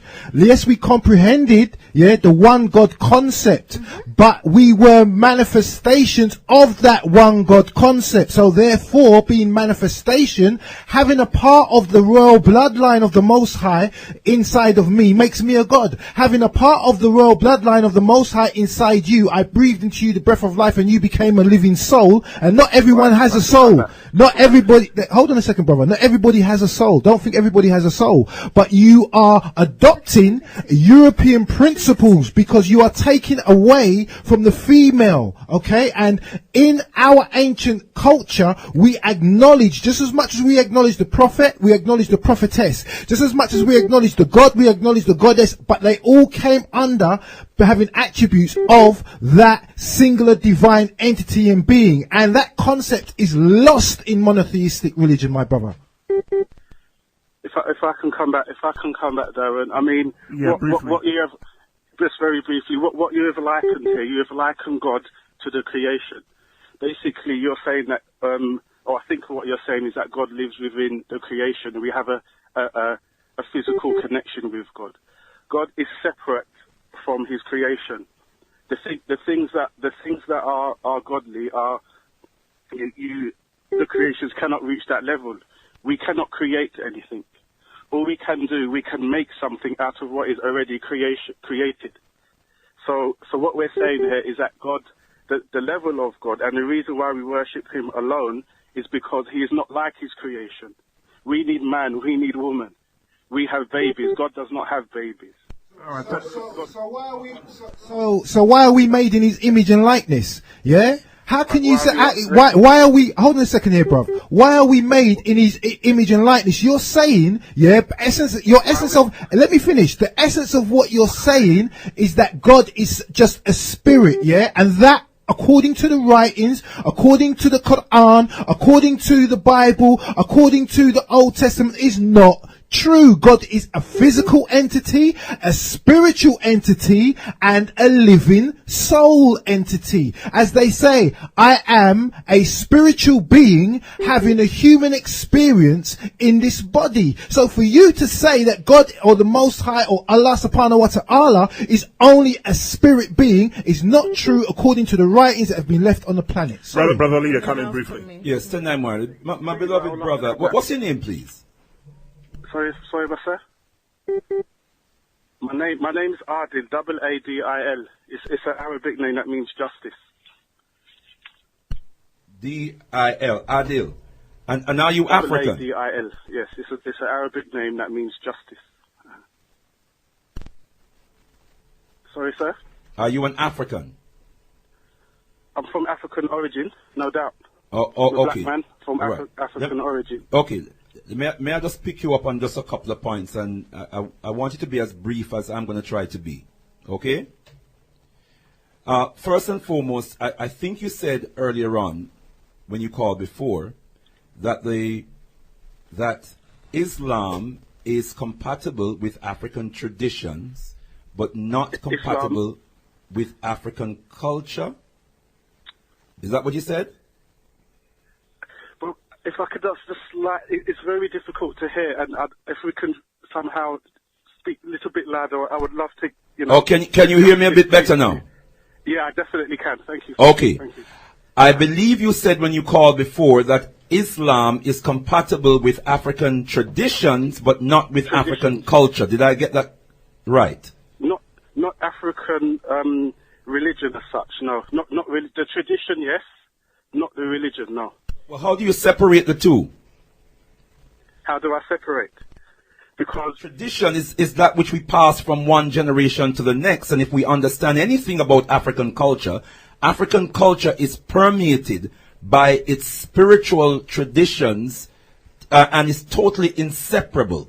Every aspect of African culture is permeated with its spiritual traditions, which is at the core of the culture. So how do you separate that? Also, Islam came out of African culture. African culture didn't come out of Islam. That point has to be taken to you. One moment. How do you reconcile that? How do you separate tradition from African spiritual systems? Okay, as I said, you can have traditions of marriage. You can have traditions of treating women beautifully. You can have traditions of food. But what we're talking about here, what Islam is against, is about taking your worship and giving it to spirits or statues. It is this I think you're misunderstanding me, my brother. I am saying, how can you, for instance, okay, let's just take the example of marriage. How can you separate an African marriage ceremony from the spiritual system that defines the concept of marriage and the marriage ceremony? How can you separate it? It's quite easy. If that marriage ceremony involves worship to other gods, or it involves giving sacrifice to other gods. We are Africans who are giving an expression through our culture to God as God is manifested to us. So what do you mean by other gods? Let me explain exactly what I mean by other gods. Is that there is one there's one true God here, one true God. Okay, and what do you mean by that? Is that when I say one true, that means there must be false. There are many, many, many hundreds or millions of false gods. Things that which is a true God and which is manifested himself. Which is a true God and which is a false God? Or the what I'm saying here is if that when we say false gods, a God, I want to give a definition to a God, and a God is something or somebody that is worshipped. So people have taken the sun as a god, the moon as a god, stars as a god, women as god, men as god, money as god. Like who? People like us. We are human beings. Human beings have taken. If you are referring to African people and African tradition, that is a misconception. My brother. African people have taken spirits as a god. Why? because you two things just before you come in, Queen Mother. Two things. Sorry? If you are saying that African people worship the moon and the sun, you are misunderstanding a fundamental concept of African spiritual traditions. Africans may see the wonder of God manifested through the sun. Absolutely. And may give reverence to the God essence manifested through the sun. Arabs and Europeans coming to Africa misunderstand this and say Africans are worshipping the sun. Well, let me give that point, please, then, sir. Please. Well, okay. Why do you not, as Africans, give that same reverence? And Islam calls you to give that reverence not to the created sun, but give it straight and direct to the creator of the sun. That is the point here. No, giving reverence is an act of worship. Giving reverence is an act of worship, which should be only given. Okay, hold on. All right, let's speak your language then. Well, not really your language, but the language of the Arabs as defined through the practice of Islam. When you go to Mecca for Hajj, yes? Have you been to Hajj? Sorry, sir? Have you been to Mecca for Hajj? Have I been to where, sorry? Mecca to observe I haven't Hajj. been to Mecca yet, no. No, but you know about Hajj.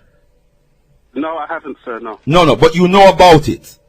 I definitely know about it. Yes, and so you will know about the Kaaba. Yes. The Kaaba, yes. Yes, the black stone. The black stone, yes. Yes, that Muslims circumambulate. No doubt. Yes. And it's known as the house of God. Yes, it is, yes. The house of God. So they circumambulate the Kaaba. Yes, built by Abraham, yes. And they have a kiswa, which is the cloth that covers the Kaaba. Is that correct? They do what, sorry, sir? I said there is a cloth that covers the Kaaba. Yes. That I believe is called the kiswa. I don't know the actual name. Yes. But yes, there is a cloth, yes. Okay, and they cover and they reach out and they touch it and they cry and they call. They say, "Here I am, Allah, in your august presence." Is that correct? Right. So is that where God is, in that black house? Okay, if I can give it. At the same time, they say God is in heaven. Now you prepare to accept that the Kaaba is simply symbolic of the house of God, the presence of God. Yeah, it's a ritual, yes, no doubt. It's symbolic, right? Saying that God lives Is it symbolic, why or is don't God you give actually God in the direct reverence? Hold on. No way. Is it symbolic? Is it symbolic, or is God literally inside the Kaaba? Symbolic. It's symbolic. Okay, so perhaps you can understand when Africans look to the sun, which is far more powerful, that was made by the hands of God. The hands of human beings built the Kaaba. God built the sun, created the sun. We can't argue with that. And Africans look up to the sun, manifesting the glory of Mwari Nyakusika, God the creator, and we give praises to that manifestation of God. Can you appreciate that? Right, okay. That the sun is symbolic of the sun, which is the source of life and light, is symbolic of the presence of God in the universe. Are you prepared to accept that? So are you saying to me, so first thing is that Muslims do not worship the Kaaba, yes, it's symbolic, it is a ritual that we've been instructed to follow by the Prophet. We do not... My brother, sorry to interrupt you. Yeah, but I can give you I did afford you the respect of not accusing Muslims of worshipping the Kaaba. I did not say Muslims worship the Kaaba. I asked you some questions. And you as a Muslim, I'm not a Muslim. I'm an African traditionalist and proud. You were the one who said that we Africans worship the sun. You did not ask me any questions. You make an assumption. And that's what the Arabs did when they came into Africa. That's what the... Okay, I'd like to ask you some questions then, please, Bro.Ldr.Mbandaka. I would like to ask you a question. Is there any divinity in the sun? Is there any divinity in the sun? Does the sun hold any divinity of itself? Is the source of life and light in the universe. Simple answer to your question is yes, because life is divine. And that life and light is sourced in the spirit of the creator of the universe. You say Allah. We have many names across the African continent for the one God and the many manifestations of God. But one more thing I want to pursue with you, if I may, my brother. Because this is the exact point here. This is the actual difference between all of the religions. It's the exact point that we're dealing with. That what has divinity and what doesn't have divinity. The sun has, you said the sun is basically the creator of life. I say no. The sun is a creator. It's the creator. It's a source of life. It's a source of life. Sun is a source of life. Water is a source of life. Yes. Wind is a source of life. So life is divine. In the universe. Yes. In the universe. The source of light and life in the universe. That's where we source our energy. That's where we source our light. No, it's not the source of life. What is the source of life is the one that gave life, which is... Can I ask him a question? The source of life and light. Yeah, that is drawn from the creator of the universe. I did say all of that. Yes. Okay? Sorry. Can I ask you a question? How, in your opinion, does God manifest himself? Because we've talked about the Kaaba being... Can you hear me? Hello? I cannot hear my sister. Oh, you can't. He can't hear me. About the sun, actually, please. Hello, can you hear us? Can you hear me? It's just the guests that are really struggling. Can I say something to you? Yeah. At the end of the day, this caller, he's had 2 goals. You hear what I'm saying to you? This is not to say that. I just want to get cut to the chase here. Yeah. To say that Islam has the only way to the Most High would be wrong. To say that Christianity has the only way to the Most High would be wrong. To say that Judaism has the only way to the Most High would be wrong. Her Royal Highness touched on it a little earlier on. There are some people in the Amazon who have never ever practiced the ritual at Hajj, who've never ever done Islam, never ever done Christianity, never ever done Judaism. Are you saying that those people in the Amazon jungle who follow their original indigenous way of life have no connection to the Creator? Yeah, that's preposterous. That's preposterous. And how does God manifest himself in your opinion? By the words of our prophet, please. The people in the Amazon who no messenger has come to, they have disconnection from this world as such. The people are able to use their brains. They're able to use their sight, their feel, and their touch to know that what come about and the beautiful, cohesion of what comes about in nature must be one God, not 3 or 4 or a million. It must be one.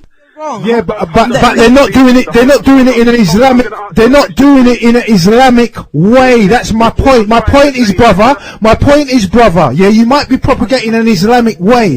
They are not doing it in an Islamic way. They are not doing it in a Christian way. They are not doing it in a Judaic way. They are not doing it in a Buddhist way. Don't you get that point? That's the point that we as the panel are making. They're not doing it the way that you're doing it. It doesn't mean that they are wrong. It doesn't mean that they do not have that connection to the one God that you're talking about. And that's the point we feel that you're not quite grasping. In that case, Darren, and I respect you. Thank you very much. Here's what happens in that case. What happens in the himself to him, in his opinion. The Amazon case is that no messenger has come to them to give them the message, to allow them the choice. No messenger has come to them. When they die, they meet the creator of this universe, like our belief is that we all will do. Then is their test. Their test is that God will come to them and will show hellfire and will show paradise. God will say, I am your Lord. Jump into the hellfire. And if they jump into the hellfire, it will turn into paradise. It means that in this life, if a messenger had come to them, they would have accepted. So we all get our test, brother. A messenger has come to all of us. We choose to accept or deny. This is a choice. Mankind has a choice. Animals don't. This is their test, because no messenger came to them. They will meet God, and God will say to them, I order you to do this. And if they do it, they will get the paradise. And if they don't, then it's hell, and it's simple. And that's my last point, and I thank you for all your time. Thank you very much. Hold on a second. Has anybody ever come back from any hellfire to tell you that this is true? Well, this is yeah. Let me finish, bruv. Let me finish because we listen to you. Yeah. Has anybody ever came back from hell to tell you it exists? Has anybody ever come back from? Let me finish, bruv. From heaven to tell you it exists? Has any person from the Amazon jungle ever come back from any hellfire to tell you that everything that you just said, yeah, is totally unverifiable? It's not confirmable fact. It is your belief, which you accept as a fact. Sorry, it's not. Let me finish. Let me finish. Let me finish. Sorry, let me finish. That is an Islamic belief, yeah, system. Just as you have a Christian belief system, just as you have a Judaic belief system. You can look up the word belief. You can accept something as a belief and be 100% wrong. If is a big word in life, bruv. If my nose was a double, if I did this, if I done that, yeah? Everything that you've spouted is philosophy. It's not a fact. It's not truth. It's religious philosophy. There is a difference between having blind belief and confirmable facts. And the point still remains. Even if you're doing it in a Islamic way, it doesn't mean you're doing it the right way. If you do it in a Christian way, it doesn't mean you're doing it the right way. If you're doing it in a Judaic way, it doesn't mean that your way is the right way. To think that is to have a very egotistical position on religion. It's like human beings thinking that we are the only beings in existence in the entire universe, when basic science dictates where there is water, there is life, yeah? Scientists tell us they have found water on Mars, and you better know this. The Most High, Allah subhanahu wa ta'ala, Yahweh, Jehovah, whatever you want to call him, he was dealing with science. That's why we deal with things like chemistry. That's why we deal with things like biology. That's why we deal with things like water. That's why we deal with things like blood. That's why we deal with things like the sun. Yeah? All of this is scientific, confirmable facts. We've now moved on to belief, okay? Have you seen the creator of this universe? Have you seen him?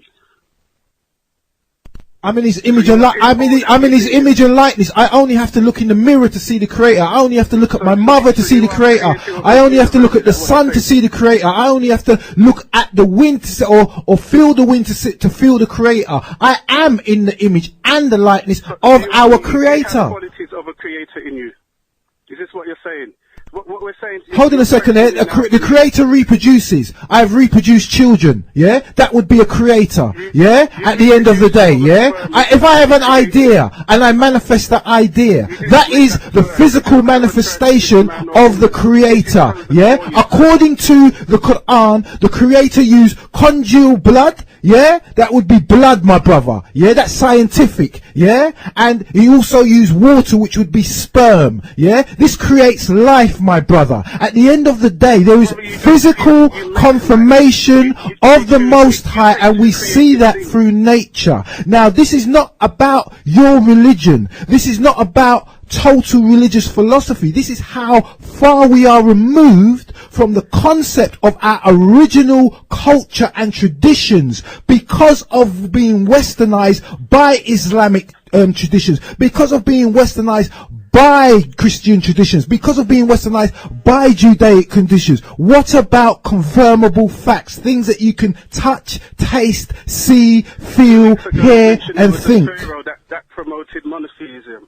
Okay, and I agree with you. There was a pharaoh. The whole matter here is that the prophets were sent to correct the people's belief. Prophets were sent to correct the people's belief because the devil has corrupted the people's beliefs, and this is what Islam is calling you to today: is to worship the one God. Is to correct your belief. Is to say that do not seek from these created things. They cannot hear. They do not have power over themselves. There's a statue that is made out of wood. You know, wood decays. God, you know, go straight to God. That's the only message that is throughout here. That's the message. Did the Most High put His essence within us? Why then, Tendai Moari, why then do you as Muslims engage in this elaborate ritual? You travel from all parts of the world to go to Mecca to gather around the Kaaba. That is where your Hajj ritual culminates. But you have all other kinds of rituals that are part and parcel of your Hajj. Why do you engage in this elaborate ritual? Why don't you just go straight to God? Yes. And how does God Why do you have manifest? articles of faith in Islam? He's still not answered my question. My brother, why do you have articles of faith in Islam? Why don't you just bypass the articles of faith and just go straight to God? We have 6 strong articles of faith, and those articles are built like a house. And again, we will to believe in them. And the articles of faith that I'm telling you about, and the monotheism connected to it, is when it sets in the heart, it sets like a rock. Thank you very much, caller. Would have to go for a commercial break briefly. www.voiceofafricaradio.com. www.voiceofafricaradio.com is 94 FM on your FM dial. It's straight talk. You're locked onto the biggest and you're locked onto the best. Just an announcement for Straight Talk, the 24th of March 2013, next Sunday. Some audio clips straight from the motherland. We've got CEO Space Clotte doing some work in Africa, and we've got 2 audio clips to be played next week. One is the benefits of slavery, and topic 2, or clip 2, has got to do with adultery and polygamy.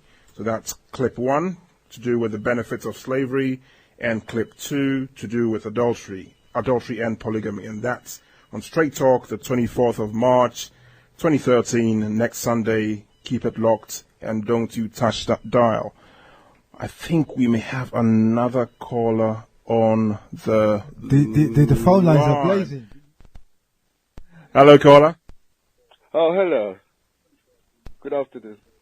Yes, please go ahead with your contribution.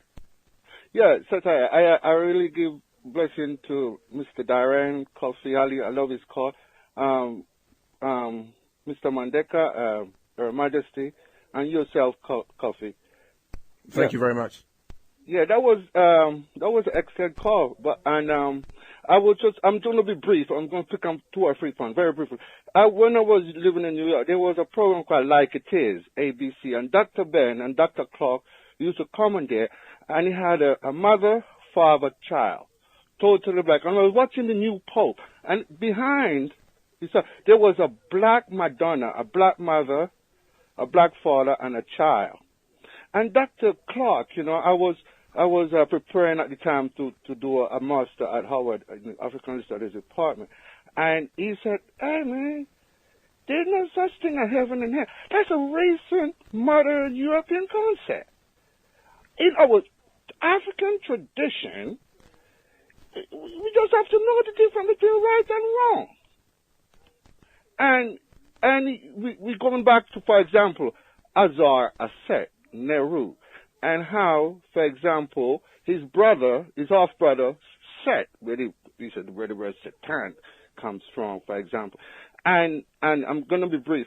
And, for example, if you study, for example, Kemet, with the Memphis, ancient Egypt and the capital Memphis, and if you look at the design of ancient Egypt, the same design of Washington, D.C., you have the burying, whatever, and the west side, and we have the political, and you have the rising of the sun in the east, as Mr. Mbandaka was talking about, the symbolic thing.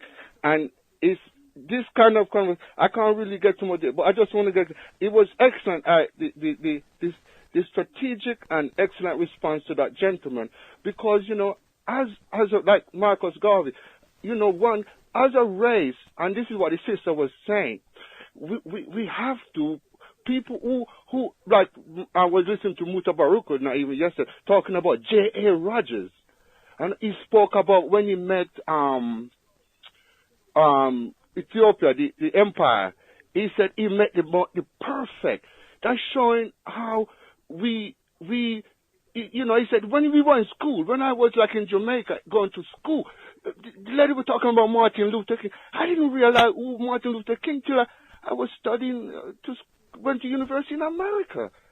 And we don't, you know, when I was at school, they're teaching you about, this guy would tell you about some hardships in, they teach you about, you know, teaching you European history.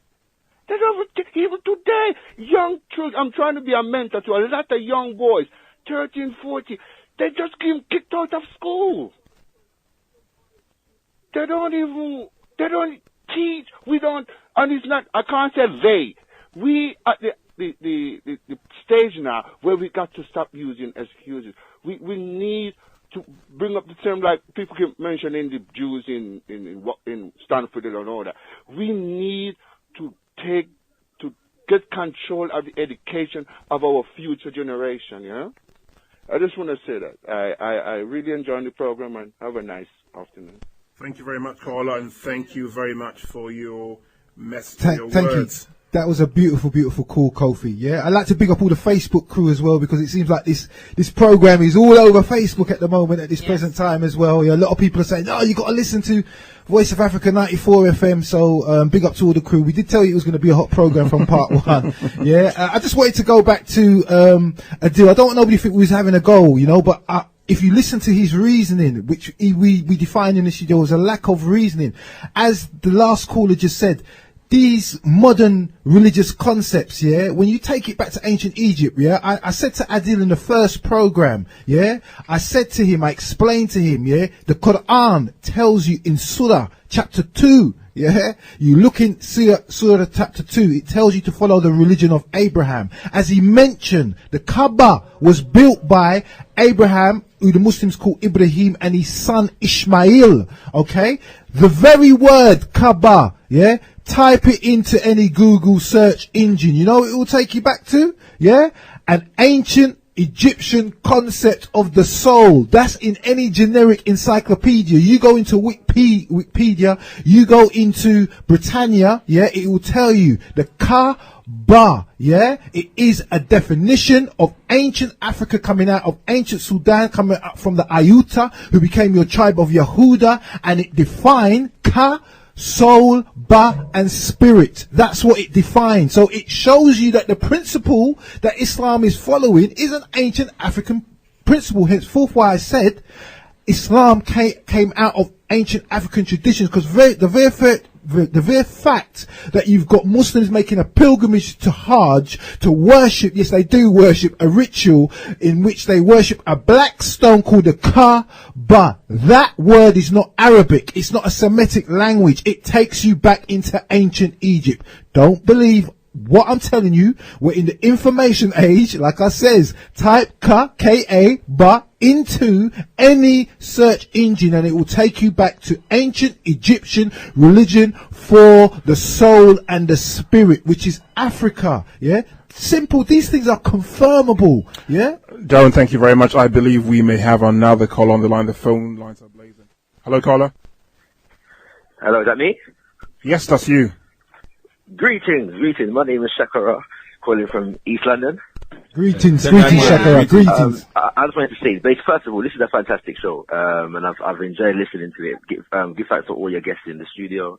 First and foremost, I wanted to say that kind of touching on the point that Nigella made earlier. I think we do African spirituality a grave disservice in a number of different ways, and one of the main ways that we do it a disservice is that we only speak about it when we're trying to qualify it with European traditions. I think there was a show about a year ago regarding African spirituality, libation, and whether it's compatible with the Bible and them kind of things there. And I would like to suggest that at some point on Voice Africa Radio there should be a show that just focuses on African spirituality, so you can draw. We've got many examples of African spirituality throughout the length and breadth of the African continent. And if we have a show where we just draw on a few of those people, practitioners, or a few of those traditions and bring them together, you know what I'm saying, in order to just, speak and educate African people about our own traditions. The question that we're asking today is a very, very important one. And one that is very interestingly worded in terms of whether African spirituality is compatible with you know, modern religions, and I think if we're looking at this idea of what is modern, yeah, and what is, you know, development in society and so on and so forth. I think a point was made earlier in terms of the importance of people that follow African tradition, you know, being able to promote the value of African tradition. And I think one of the ways in which we can do that is make it a tool of nation building. See, we come from traditions that were not just, spiritual, in the sense that our spiritual traditions were the basis of nations and civilization. So they had a very practical use, yeah? And what has happened is that we have been, African tradition has been marginalized to superstition and a few cultural practices, you know.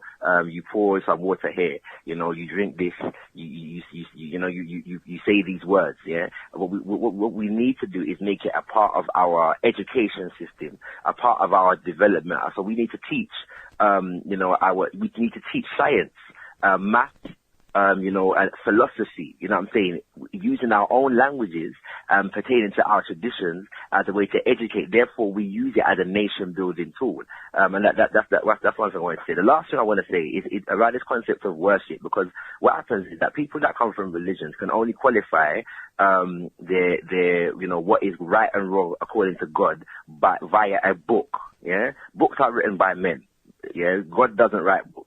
Yeah, so in a sense that in African tradition, it would be considered blasphemous, yeah, to ignore the creation of the creator, i.e. what we call Mother Nature, and then put a book over as the authority, you know, for our human development in terms of what God is supposed to represent. This would be considered blasphemous because we have totally ignored that which the Creator created and put a book that was written by us, yeah, by human beings, yeah, as the complete author, and nothing that God said that is outside of this book is considered valid or valued, yeah. But when we talk about worship, and really and truly, according to the dictionary, yeah, all that worship means is great honor and respect.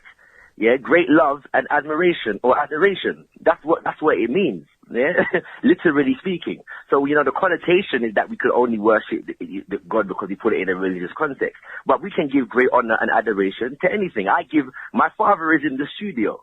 Yeah, I give great honor and respect to my father. You know what I'm saying? Is that blasphemous to God that I give great honor and respect to my father? No, it is not.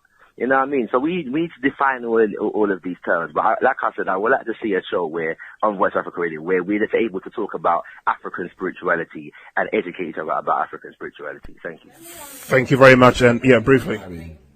Let me say something about what he said, actually. I want to state categorically that the position that I take as far as using the Bible and using it to illustrate why our traditions have to be respected is because most of the people who have a problem with African traditions, let's face it, are Christians or religious or religions.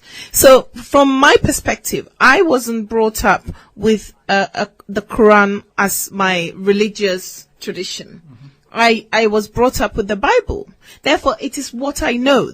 And when Christians come up to me and say, well, God says this, I don't have any choice but to say, actually, go back in the Bible and read for yourself. Because if you go to court and you have to go to the law books to fight your case. By the same reasoning, if someone brings the Bible to me as a tool to invalidate my culture, I will use the same Bible to prove them wrong. Whereas I believe strongly that there is nothing wrong with my culture. So this is why I tend to use the Bible, because people don't read the book, actually, a lot of what is said in there. Can I say, Kofi? They don't read it at all. I've been privileged enough with love.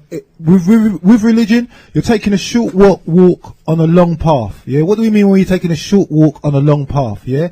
I was brought up in a Christian house, as I explained on the last program, was an altar boy, yeah, etc., etc., etc. Yet I'm also aware, yeah, of from our education, yeah, that Christians don't have all the answers. Muslims don't have all the answers. Right. Jews don't have all the answers. Hindus don't have all the answers. Buddhists, you have to read and study everybody's book. Because this is what I'm saying. It's very egotistical of any religion to feel that they have the divine right to interpret the Most High. Do you hear what I'm saying to you? It's a very egotistical thought. Brother Leader, do come in. Yeah, good thanks and praises for the callers, text callers, and I mean the last caller is indeed my son, so I'm very proud to. Well, that's why he said his father is in the studio. He was referring to me, unless one of these other brothers is really his father. No, you never know. You're the creator.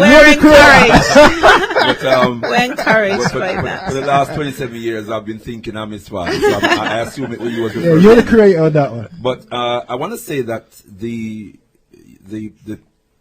points that you made just now, Royal Highness, is not opposed to anything that Brother Shakara said earlier on, because I think the two processes are very, very important. What you explained just now is vitally important. You have to be able to use the same holy book that our brothers and sisters, whether it's the Quran or the that's right, the Bible, the Upanishads of the Hindus, the Bhagavad Gita, etc. Yeah, that's right.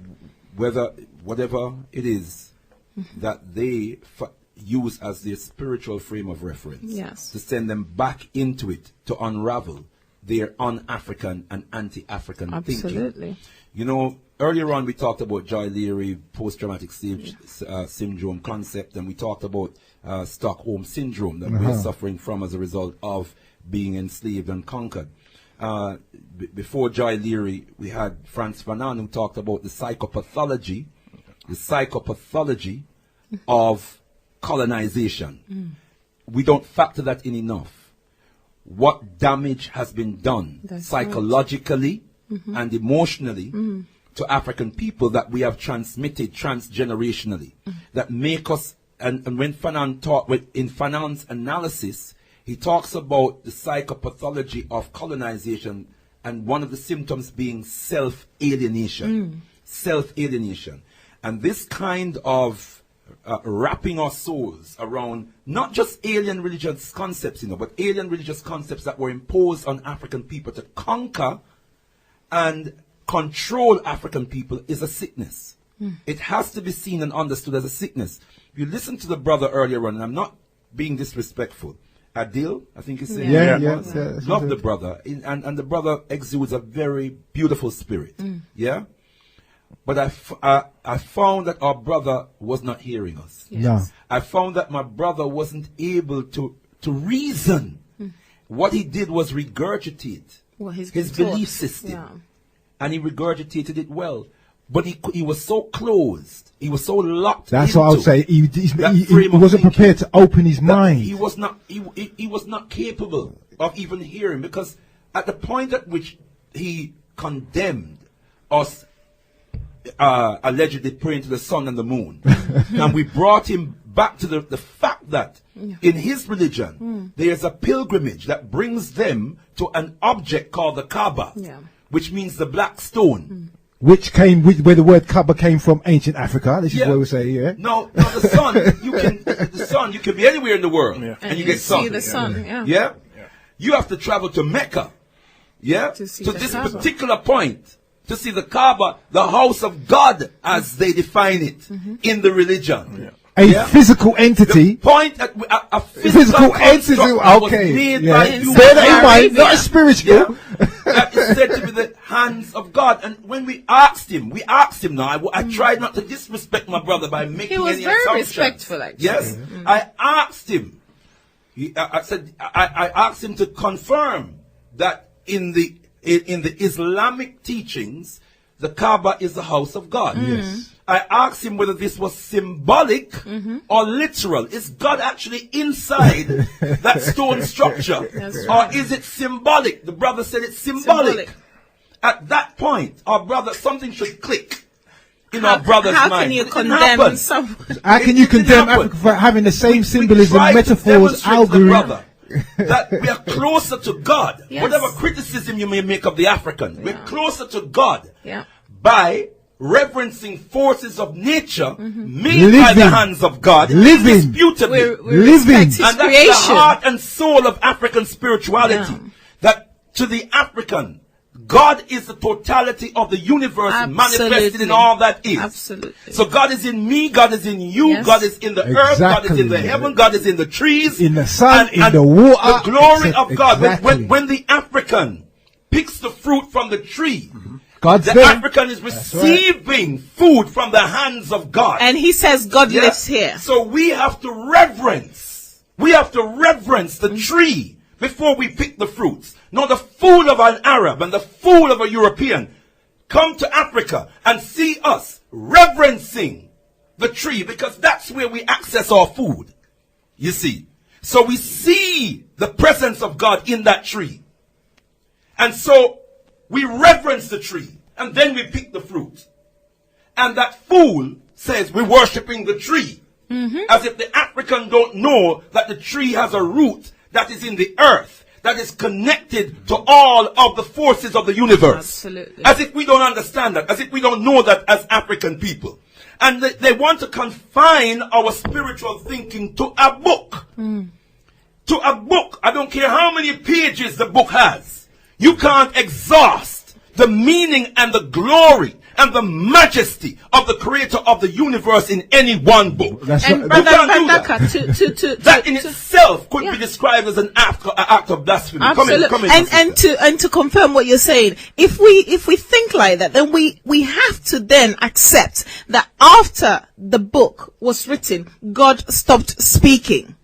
Absolutely. He stopped speaking. Absolutely. Because these are his only words. Now, how does that make sense to you? You know what? And it's a serious, it's a serious sickness we have, because it's not just the brother Adil, as I says, some Jehovah's Witnesses knocked my door the other day, and that was the question I asked, and the woman, tried to say to me that all of what we got to find out from God is just in our Bible. And he stopped speaking. He stopped speaking. The Quran itself, there's a chapter in the Quran. Come on now, man. A surah in the Quran itself, and I'm paraphrasing now. I can't remember it word for it. It says something like, if all the trees in on the planet were pens, and all of the water of the universe was ink, it could not exhaust the word of God. There you go. Beautiful words. Not surprisingly, because there was an African by the name of Bilal ibn Rahab, known as Bilal, who was one of the, history says he was one of the authors of the Bible. But of course, the religion says it was the Bible came straight from God and was revealed to Moses, Prophet Muhammad. Yeah. But the Quran, you mean? The Quran. Yes. What did I say? You said the Bible. No, the Quran, I meant. The Quran. Sorry. 10:9. Bearing in mind that the Quran also tells the Prophet Muhammad, if he's in doubt, is to go back to the religious books that were written before, which would be the Injil, the book of Revelation, or the book of Salvation, and also to the Old Testament, the book of the law, of the commandments. As Yeshua Isa said, I came to fulfill the law, not to change anything. www.voiceofafricaradio.com. I've got a couple of text messages here. Let me just read them quickly. This texter says, God put sun and trees and water for our benefit. God doesn't need these things. And we need it. That's our point. We need it. God put it there for our benefit. And so if my brother brings me something from my mother or my father, I thank the brother for bringing it from my mother and my father. That's correct. You understand? It came from my mother and my father, but the brother brought it to me. We got the food from the tree, and so we reverence the tree, because the tree to us symbolically, just as how the Kaaba is symbolically the house of God, the tree to the African is symbolically the hand of God. What makes the Arab right and the African wrong? And our brother, let me just finish the sentence if I may, sis. My brother Darren said earlier on about the meaning of the word Kaaba, the etymological root. The African ancestors of ancient Kemet talked about the 9 parts of the soul. Break it down. And the word Kaaba, K-A-A, B-A, incorporates 3 of the 9 parts of the soul, the Ka, the Ab, and the Ba. The Ab is the heart soul. It is that which is weighed against the feather of Ma'at in ancient African tradition. That's when we correct, come before Asar, Libra. the Lord of eternity and the Judge of the Break dead. We it had down. a concept in ancient Africa, the Nile, along the Nile Valley, long before Christianity and Islam. And the came concept into of being. heaven, just to Send them just word. touch on what the brother's saying, the concept of heaven takes you to Orion. When they translated that word or from the Greek Uranus, it takes you back to Orion, the star constellation which manifests as that deity Asar or Asaru, okay? And these things are confirmable facts. www.voiceofafricaradio.com, 94 FM on your dial. We promise it's going to be hot, and it really has been hot. Couple of text messages. This one says, hi, the African religion is one of the best and is losing its value because most of the information is not documented for the other generations to read like the Bible is. That's Thank a you very much. failure. It's from Frank. And let's see. I think we have another one. Hi, I love your show. Keep up with the good work. I think Western Christianization to some degree isn't compatible and has also caused detrimental effects on cultural customs, i.e. the traditional customs of the marriage and wedding. How can young people learn about the African traditions, he asks. Can you recommend any good places to read on African history? This is from Linda. Thanks very much, Linda. Can any of you recommend any books or any bits that Linda can read in terms of African traditions, customs, practices, or anywhere where she could? Okay. I would tell you, there's a great site. It's called thejourneyhomegroup.com. All right, thejourneyhomegroup.com. All right, and there's a couple of books I'm reading. One is Sailor, which tells you about the atonist prayer. And when you're talking about that God concept or that monotheistic concept, monotheistic religion, as you hear with, it's like Kaaba. Yeah, it came out of ancient Egypt. Okay. Now, when we're talking about things like the original tribes of Israel, it wasn't just Israel, it was Ishmael, it was the Midianites, as I said to you earlier, the Hadendawa, the Ashanti, the Igbo, the Yoruba, the Lemba, the current president of South Africa, his tribe, the Zulu tribe, he has quite openly said Christianity's ruined Africa, yeah? Desmond Bishop Tutu, as was made by Her Royal Highness earlier, she said earlier on, said they gave us the Bible, we closed our eyes, when we opened our eyes we had the Bible, and they took the land, the resources, etc, etc, etc, etc, yeah? To say that our way of life is not documented is not true. There's a difference between not documented and you're not being made aware. As once again Her Royal Highness talked about, she talked about public relations. The public relations company that I'm a part of is called Amelu Arts. What's our job? Our job, through workshops, through seminars, through making you aware of certain websites, through some of the information that we're dropping on you today, is to public relate to our race, our people, exactly what our way of life, our culture, our ancient African traditions are, and how they can be found, and they're still alive in this day. By very virtue of the fact Her Royal Highness is here, she's a living manifestation of her ancient traditions, culture. Brother Mbandaka, he is a living entity, a living representation of his culture, his spirituality, of African traditions. Even though I may carry our westernized name, and I told you earlier on we have African names, I am a living example, a living entity, a living representation of our ancient African cultures, traditions, and ways of life. And this is what we're trying to instill within you, and it's up to our African Caribbean stations, be they radio, be they TV, it's up to our media now to make sure that we're turning the hearts and minds of our children back to our original cultures and way of life. Let me explain it to you like this. I'm just going to say this before we go away. I just want to explain it to you like this. We like to associate with what we see as being successful, and it goes back to what Brother Mbandaka said earlier on about the Red Nose Day. When we look at the Red Nose Day, it associates, or when we look at any of these charities that come on TV, it makes an association with Africa that doesn't make it look successful. Yet, when we see European culture, when we see the wealth of the Roman Catholic Church, the wealth of the Jehovah's Witnesses, when we see the wealth of the oil of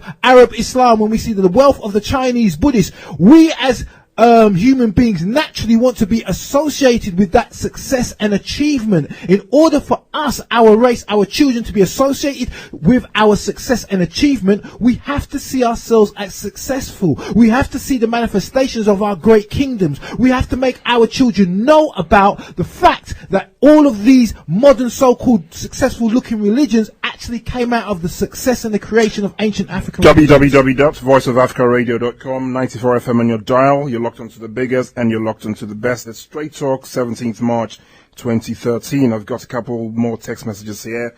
This one is from Tunde, who says traditional religions are very compatible with the so-called modern religions, but actually with the so-called modern but actually pseudo superficial religions. The true bedrock and template of modern religions are the traditional and ancestral faiths and worships. That's Tunde from Southeast How can it be compatible London. with pseudo? Well, that's a text message. That seems like an oxymoron. Well, no, there are another message says, please would you text me Darren's full name, contact address. Yeah, Darren will give you his contact address and website address at the tail end of the show. And another person says, I love your show, keep up the good work. Yeah, I think we've read this one as well. www.voiceofafricaradio.com. Brother Leader, I'll come over to you with one question. Now, if we're saying that African traditional religion and these so-called modern religions are basically effectively worshipping one so-called God, then surely they should be compatible. Conceptually, in that sense, that they both claim to worship the one God, but there in that assertion in itself, and in their differing definitions of that one God, we see incompatibility, because the Christians will say the only way to God is through Jesus Christ, and the Muslims will say that Allah is the only true God. Yeah. So you have conflict right there and then. That's not compatible. Yeah. So the broad concept of monotheism may be compatible, but how they express that monotheism and how they define and propagate their definition of God creates conflict. Absolutely. And that's why these two religious forces have forever been at war with each other. And then, more importantly, we have to examine its impact on Africa and African people. The Christians look at the African in our natural environment, practicing our natural traditions, and call us pagan and heathen and idolatrous and all sorts of ugly names they call us, simply by being ourselves as Africans. The Muslims call us infidels, yes, kafirs, just by being ourselves, yes. So can that ever be compatible? If we are Africans who are proud of who we are, can it ever be compatible? But let me share an anecdote with you very quickly. We all know, we should know about the African movement in Ghana. Yeah. And I don't want to share with brothers and sisters how that came about. A priest, an African who was in the Catholic Church, who was a Catholic priest, and who had become a part of the Rawlins government and was part of the Ministry of, I think it's Religion and Culture. Went to an international religious seminar. And when he went there, he observed that there were Christians from Europe, Muslims, Arab Muslims, European Christians there. There were Hindus from India, Sikhs from India. There were Shintoists from Japan, Taoists from China, and Confucianists from China. And he observed that in their adherence to a religion and their definition of their religion, it was grounded in their culture, grounded in their tradition, expressed through their language, expressed through their names. They all had their own indigenous names. They all had their own indigenous language. They all had their religion. Their gods were projected in their own image. And he realized that the Africans who were there, including himself, were tagged on to Christianity, Islam, Buddhism, and all of these other religions. There was no representation of an indigenous African spiritual system. And all of the Africans who were there were tagged on to somebody else's religious system. And that blew his mind. That blew his mind, and it changed his thinking. And he came back to Ghana and started laying the foundation for establishing what he called the Afrikan Mission. And the idea was to merge all the spiritual systems across the African continent into a single expression of African spirituality, which was a powerful thing. And he became the first spiritual leader of the Afrikan Mission, a Sofokombo, Powerful concept. But it took something like that. But fortunately, his Uchat, which is the inner eye, the third eye, or what we call in science, the pineal gland. His Uchat, his African third eye, was opened enough to connect with this paradox that was unfolding in front of him, where everybody else's expression of their religion was consistent with their culture, was consistent with their language, was consistent with their image of God, which was in their own likeness, which was in their own likeness. Which was my original point in the beginning. What are you worshipping? How, as somebody put on Facebook, in Islam, the God is in their image and their likeness. In Buddhism, the God is in their image and their likeness. In Hinduism, the God is in their image and their likeness. In Christianity, where most of our people are, the God is in whose image and whose likeness. Really and truly African people, you're doing everybody else's stuff when everybody else's stuff came from our original foundation. www.voiceofafricaradio.com. You're locked into the big one. It's 94 FM. I've got a text message here from Linda saying, could our panelists please repeat the recommendations, that is the books or the library or any kind of literature that they may find useful? I think we have another caller on the line. We'll take the caller briefly. Hello, caller. Hello. Yeah. Hello, caller. Please go ahead. A contributor wanted someone to suggest a book for her to read.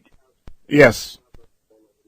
Yes, and the first book that I would like to recommend is called The African Condition. The African Condition. Yeah, by Professor Al-Mazrui. Professor Ali Mazrui, yes. Yeah, Al-Mazrui.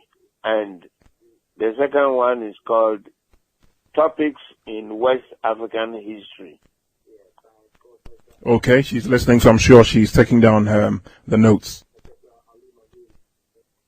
Okay, thank you very much for your call, caller. I've got another text message, Brother Leader. This says, hi, we have to take great lengths to completely wipe them from Africa and make sure our new generation are not brainwashed by this. As long as these religions are in Africa, there is no hope for us.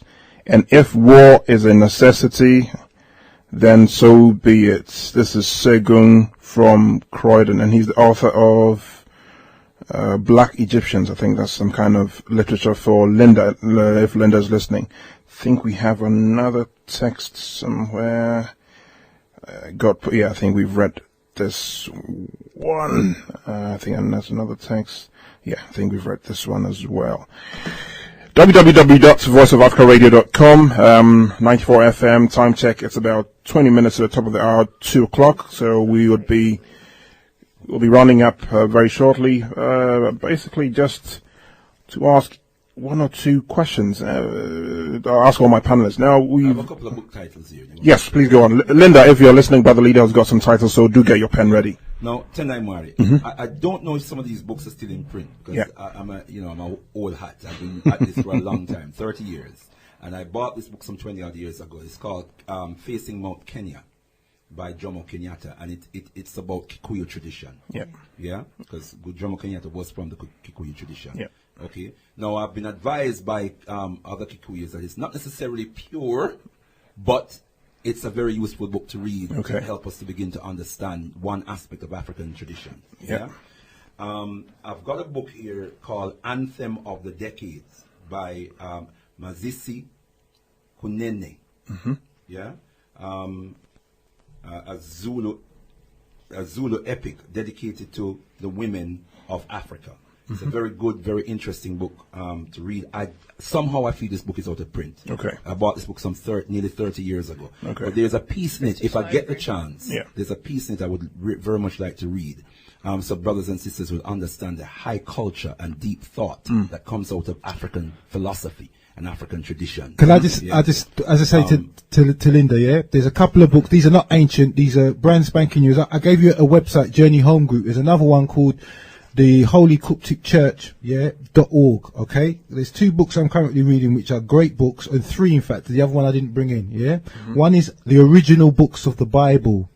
Original books of the Bible, Parchment 1. It will be 19 parchments. It's a bit, that book, particular one, is a bit pricey, henceforth we don't really bring it around. I'm reading one at the moment called the Original 12 Tribes of the Bible, where it explains about the groups of tribes that came through your scriptures, what you know as Reuben, Judah, Ben, the tribes where they came from, which I mentioned earlier on, the Igbo, the Hadendawa, the Danakio, the Ashanti, the Zulu, the Kikuyu, who's just been mentioned, the Lemba, how these Kohens, how our way of life was transplanted by Europeans. Another one is our prayer book on supplication, which is called Selah, all right? And you hear that word Selah in Psalms, but people don't realize that word Selah means true prayer and supplication, where when we gave reverence, where you see the Muslims prostrating, and your Jews prostrating. This is an African tradition, and the Selah explains to you, about our tonal language, about the importance of calling on our ancestors, not calling on things in the name of Jesus, because Jesus himself said in Matthew 6:9, our Father. He said, he didn't say call my name, he said call our Father who art in heaven, but we know it as our Heavenly Mother and our Heavenly Father, because as we says, we did the female principle as well. But I just want to turn you on to those books. The books are called the Original 12 Tribe of the Scriptures, the Selah, and also the original books of the Bible, Part 1, Parchment 1, and you can check out the website, Journey Home Group, or the Holy Coptic Church, .org.uk or .uk.org, Yes, I'll just give one more. There are other books I can't recall the full title and so on at the moment, but these are the ones I've got in front of me. This one is called the Selections from the Hosea, the Sacred Wisdom of Ancient Egypt. And this will sort of connect us give us a sense of some of the ancient texts, spiritual texts that we had on the African continent. Not necessarily in any one book, but we had sacred writings, not just in ancient Kemet, by the way, but in other parts of Africa. The Akans had their own script, and in fact, what we call the Adinkra symbols are not just symbols. They are symbols of profound philosophical concepts that were part and parcel of our spiritual teachings and training from ancient times to the present.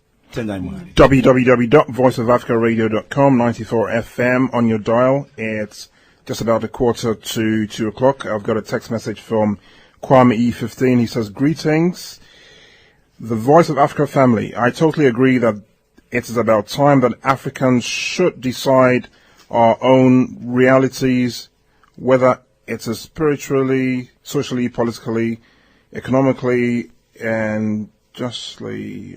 Africans are so confused upside down because we buy too much into the myths of Europeans and Arabs thoughtlessly and immorally. What is good for Europeans and Arabs does not mean it is healthy for Africans. That's from Kwame, and thanks for your text message. Her Royal Highness, you had some... Kofi, yes. I wanted to make this point, which I think is very, very important. I think the reason why we need to go back to our roots and our culture and our way of understanding God, as I put it, is because there is a lot of guilt attached to religion. So you have people who, if you don't do this, this will happen to you, that will happen to you, that will happen to you. And when people begin to understand that God actually doesn't work that way, I think it removes a lot of the guilt which is used as a tool of indoctrination anyway from their minds. And I think it's then that we begin as a people to grow and learn. I was referring to the Tower of Babel concept earlier, and I want to touch on that briefly. The reason I mention that as total rubbish is it's the same principle. Look, God created, in the Bible you're told that Adam and Eve were the first people, and we're told that his son ran out of their home and married someone on the way. And I asked the question, but where did this woman come from? Now, the reason I say that is, it tells you straight away that this is what I mean by people not understanding God. It tells you straight away that other people must have been created, if we believe that Adam and Eve were the first. How did the land of Nod? It didn't say they were the only. It said they were the first. So if you believe that, then you have to know that there were other people in existence in the world across, in different parts of the world. So that when it's being tried, the whole idea of language, and cultural differences are being translated to be a group of people building a tower, and suddenly something happened and they couldn't understand each other. To me, it's a total nonsense, because you only have to, for Christians, and I always say Christians because this is what I get coming to me all the time, go and read the Bible. And if someone is teaching you something that is wrong, use the same book that they're using, because a lot of the things that they're saying is highly contradictory to what is actually written in that book. And this is an illustration. Another thing I wanted to say is the idea of indoctrination of us as a people. On the way here, I was having a conversation with the gentleman who brought me, and and his position was, he was talking about the chiefs and queen mothers in this country. And his position was, some of them are too regal in their appearance, and they shouldn't be. And I asked him the question, why shouldn't they be? And he says, well, I think it's wrong. I'm going to do something about it. I'm going to raise the question, why should they be so regal and have gold, etc.? And I said, but don't you understand that if you're in the UK singing from the same hymn sheet as I would expect a person, an indigenous UK person to be singing from, don't you realize you're destroying your culture? Why should I, as a royal, not look royal in my appearance if I were to sit in state somewhere? Do I necessarily, and this is probably something that we need to discuss, do I necessarily need to look like a pauper? You're propagating the same idea that I should somehow conform to what somebody thinks I should be like to be an African royal, because an African royal really, in the scheme of things, is not that important. Do you understand me? And then the last anecdote I have, I keep mentioning this, is my son Nana going to school in one of the top schools in the country. The first thing he got told when he got there, his name is Nana, everybody calls him that, is Nana in German means grandmother, and the boy started laughing. So he was disturbed for a bit, and then he turned around and said, actually, Nana in my language means chief, and it means I'm royalty. And he came home fuming, and he was adamant that nobody was going to change his name in the register. It's going to stay Nana, and so he stayed. And this is the way we are indoctrinated to be. We as Africans are very apologetic about who we are. Bro.Ldr.Mbandaka said something earlier. We apologize for being Africans. We don't whether you go to a seminar, a religious seminar, and Africans are the only ones who are so apologetic that they're tagged onto something else. And I think that mentality has to stop. www.voiceofafricaradio.com is 94 FM on your dial. It's just about 10 minutes to the top of the hour, 2 o'clock. It's straight talk. It's been hot, it's been sizzling. The calls, the texts, Probably, if you're listening, Angela, probably another part 3 because the calls and texts. I've just been deleting because the phone can't even take so many more messages. I've actually had to delete lots and lots and lots of text messages because the phones have just been blazing. A question that I'm going to ask about the leader and all my panelists is now. We all admit that a lot of Africans gravitate towards these so-called modern religions. How come you don't have non-Africans gravitating towards African traditional religion? You do.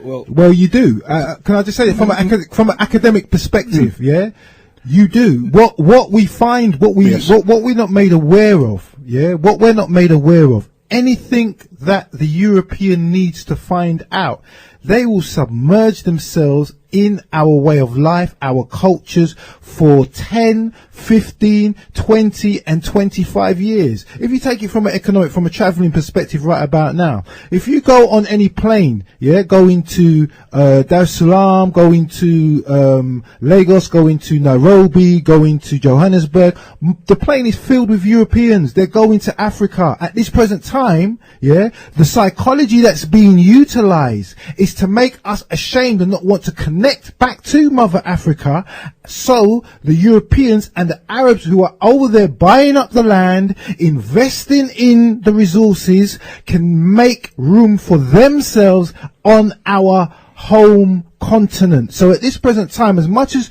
we feel that Europe is a success and Europeans are doing Europe, they're not at this present time. A lot of other races at this present time are looking to make roots in Africa. Do your research and find out. In terms of religion, Brother Leader, come in.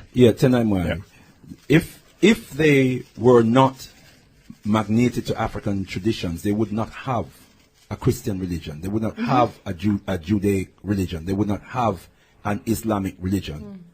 The point is that they suppress the fact that they've drawn the rudiments from African sources. That's right. And they are still in Africa, not only stealing our land and our resources and controlling our market forces on the African continent to serve their interests, but they're also studying our spiritual systems, studying it so they can empower themselves, and studying it also that they can keep us conquered and under their domination and control. Correct.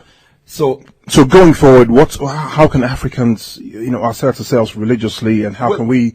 We need to reclaim our spiritual traditions, and as my son said earlier on, we need to reclaim it, and we need to reestablish it as a foundation of our nation building. In African tradition, the same name of what we call our nation is what we call our spiritual systems. You have the Ga spiritual system is a nation. You have the Akan spiritual system. Akan is a nation. You have the Ewe spiritual system. It's a nation. So our nation building was grounded in our spiritual traditions. So it was fundamental. We need to, here in the UK, we need to create and develop worship centers based on our African spiritual traditions. That's what we need to. We need to be bold enough and brave enough to do that. We need to be bold enough and brave enough to go to the shrine, the African shrine, when our babies are born, go to the African shrine and bless our babies and name our babies. We need to restore the African cycle of life. But there's something here up from this book, Anthem of the Decades, I'd like to read, if I may. Because I think it's really, really powerful. Now this is Zulu philosophy, Zulu tradition. We've been conditioned to believe that the Zulu was some like a wild, half-naked people, that was mindlessly attacking the British, going humba, humba, humba, with spear and sword and shield, chasing on the British. I want to know what the British were doing there in the first place.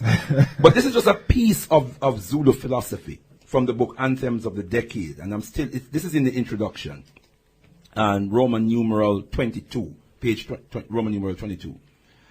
And listen to this carefully. After creation, we have creation stories, right? In African tradition, right across the Africa. The only creation story is not the Jewish. People saying there's no records. The oldest records that we have is the Akashic records, which is a record of everything that's taken on this planet and in the universe. I just want to the Akashic, Akastic. Yeah. Okay. After creation, man was endowed with two minds: the precision mind which is Ubuchopo. Yeah? And the cosmic mind, which is Inkondo. Now, while the precision mind analyzes and reorganizes the details of the material environment, the cosmic mind synthesizes fragments of information to create a universally significant body of knowledge. Now, listen to this, brothers and sisters. The precision mind, yeah? Listen to it carefully. And the precision mind, which analyzes and reorganizes the details of the material environment, and the cosmic mind, which synthesizes. Isn't that the right brain and left brain concept that we come to learn about in European psychology? We had that in ancient Zulu philosophy. We had a concept of left brain and right brain. Left brain, which compartmentalizes, right brain that synthesizes. Imagine our Zulu ancestors who are portrayed as savages. Just think about it. Had this kind of deep thought in our tradition. And let me just finish this piece of the chapter. Yeah? Man can live quite happily using the precision mind, but he can only attain knowledge through a balance functioning of the two aspects of reason.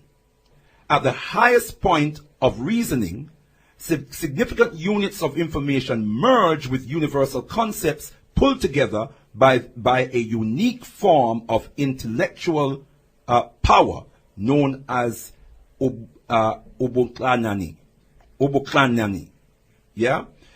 Those possessed of this power are known as the geniuses of society, which is the Iziklana. This one is a little bit more challenging. Yeah. Which is the Iziklanafi.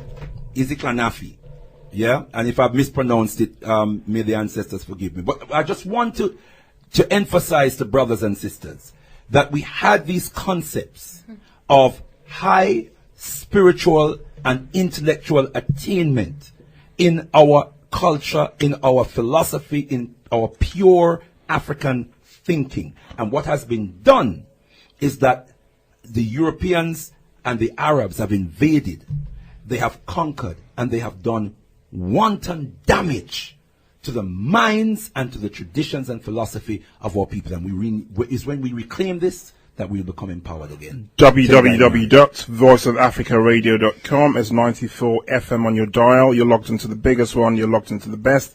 Has been straight talk. Has been hot. Has been sizzling. We have to say big thanks to our panelists, Darren Henry, who's a journalist, to Her Royal Highness.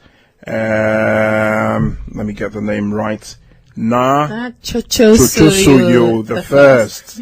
Thank you so very much for coming. I want to say we all recognize her royalty. Absolutely. We don't have to be Ga to recognize her royalty. Absolutely. If that so-called Queen Elizabeth comes to Ghana, everybody's going to recognize her as the Queen of England. Absolutely. Sendai Mwari. So we do recognize Her Royal Highness the first. Yeah, absolutely. And we'd have to say a big thank you to Bro.Ldr.Mbandaka of the Alkebu-Lan Revivalist Movement for his presence. It has been sizzling. It's been great. We would be giving a list of the recommended literature so our cherished listeners could also read or buy or go to the libraries for these publications to help them in their quest to understand African traditional religion, the practices and culture of the African people. It's been fantastic being on Straight Talk. I'd like to say a big thank you to production assistants Nina Nadi, to Nanaya Siedu, to CEO Space Clotty, to Jenny Vanga, to our Straight Talk producer Angela Hines. It's been fantastic having you on the phone lines as well, our cherished listeners.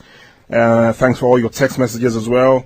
Definitely on the 24th of March, Straight Talk will be on. So do keep your dials locked onto the biggest one, into the best one. We promise it to be sizzling. We promise it to be hot.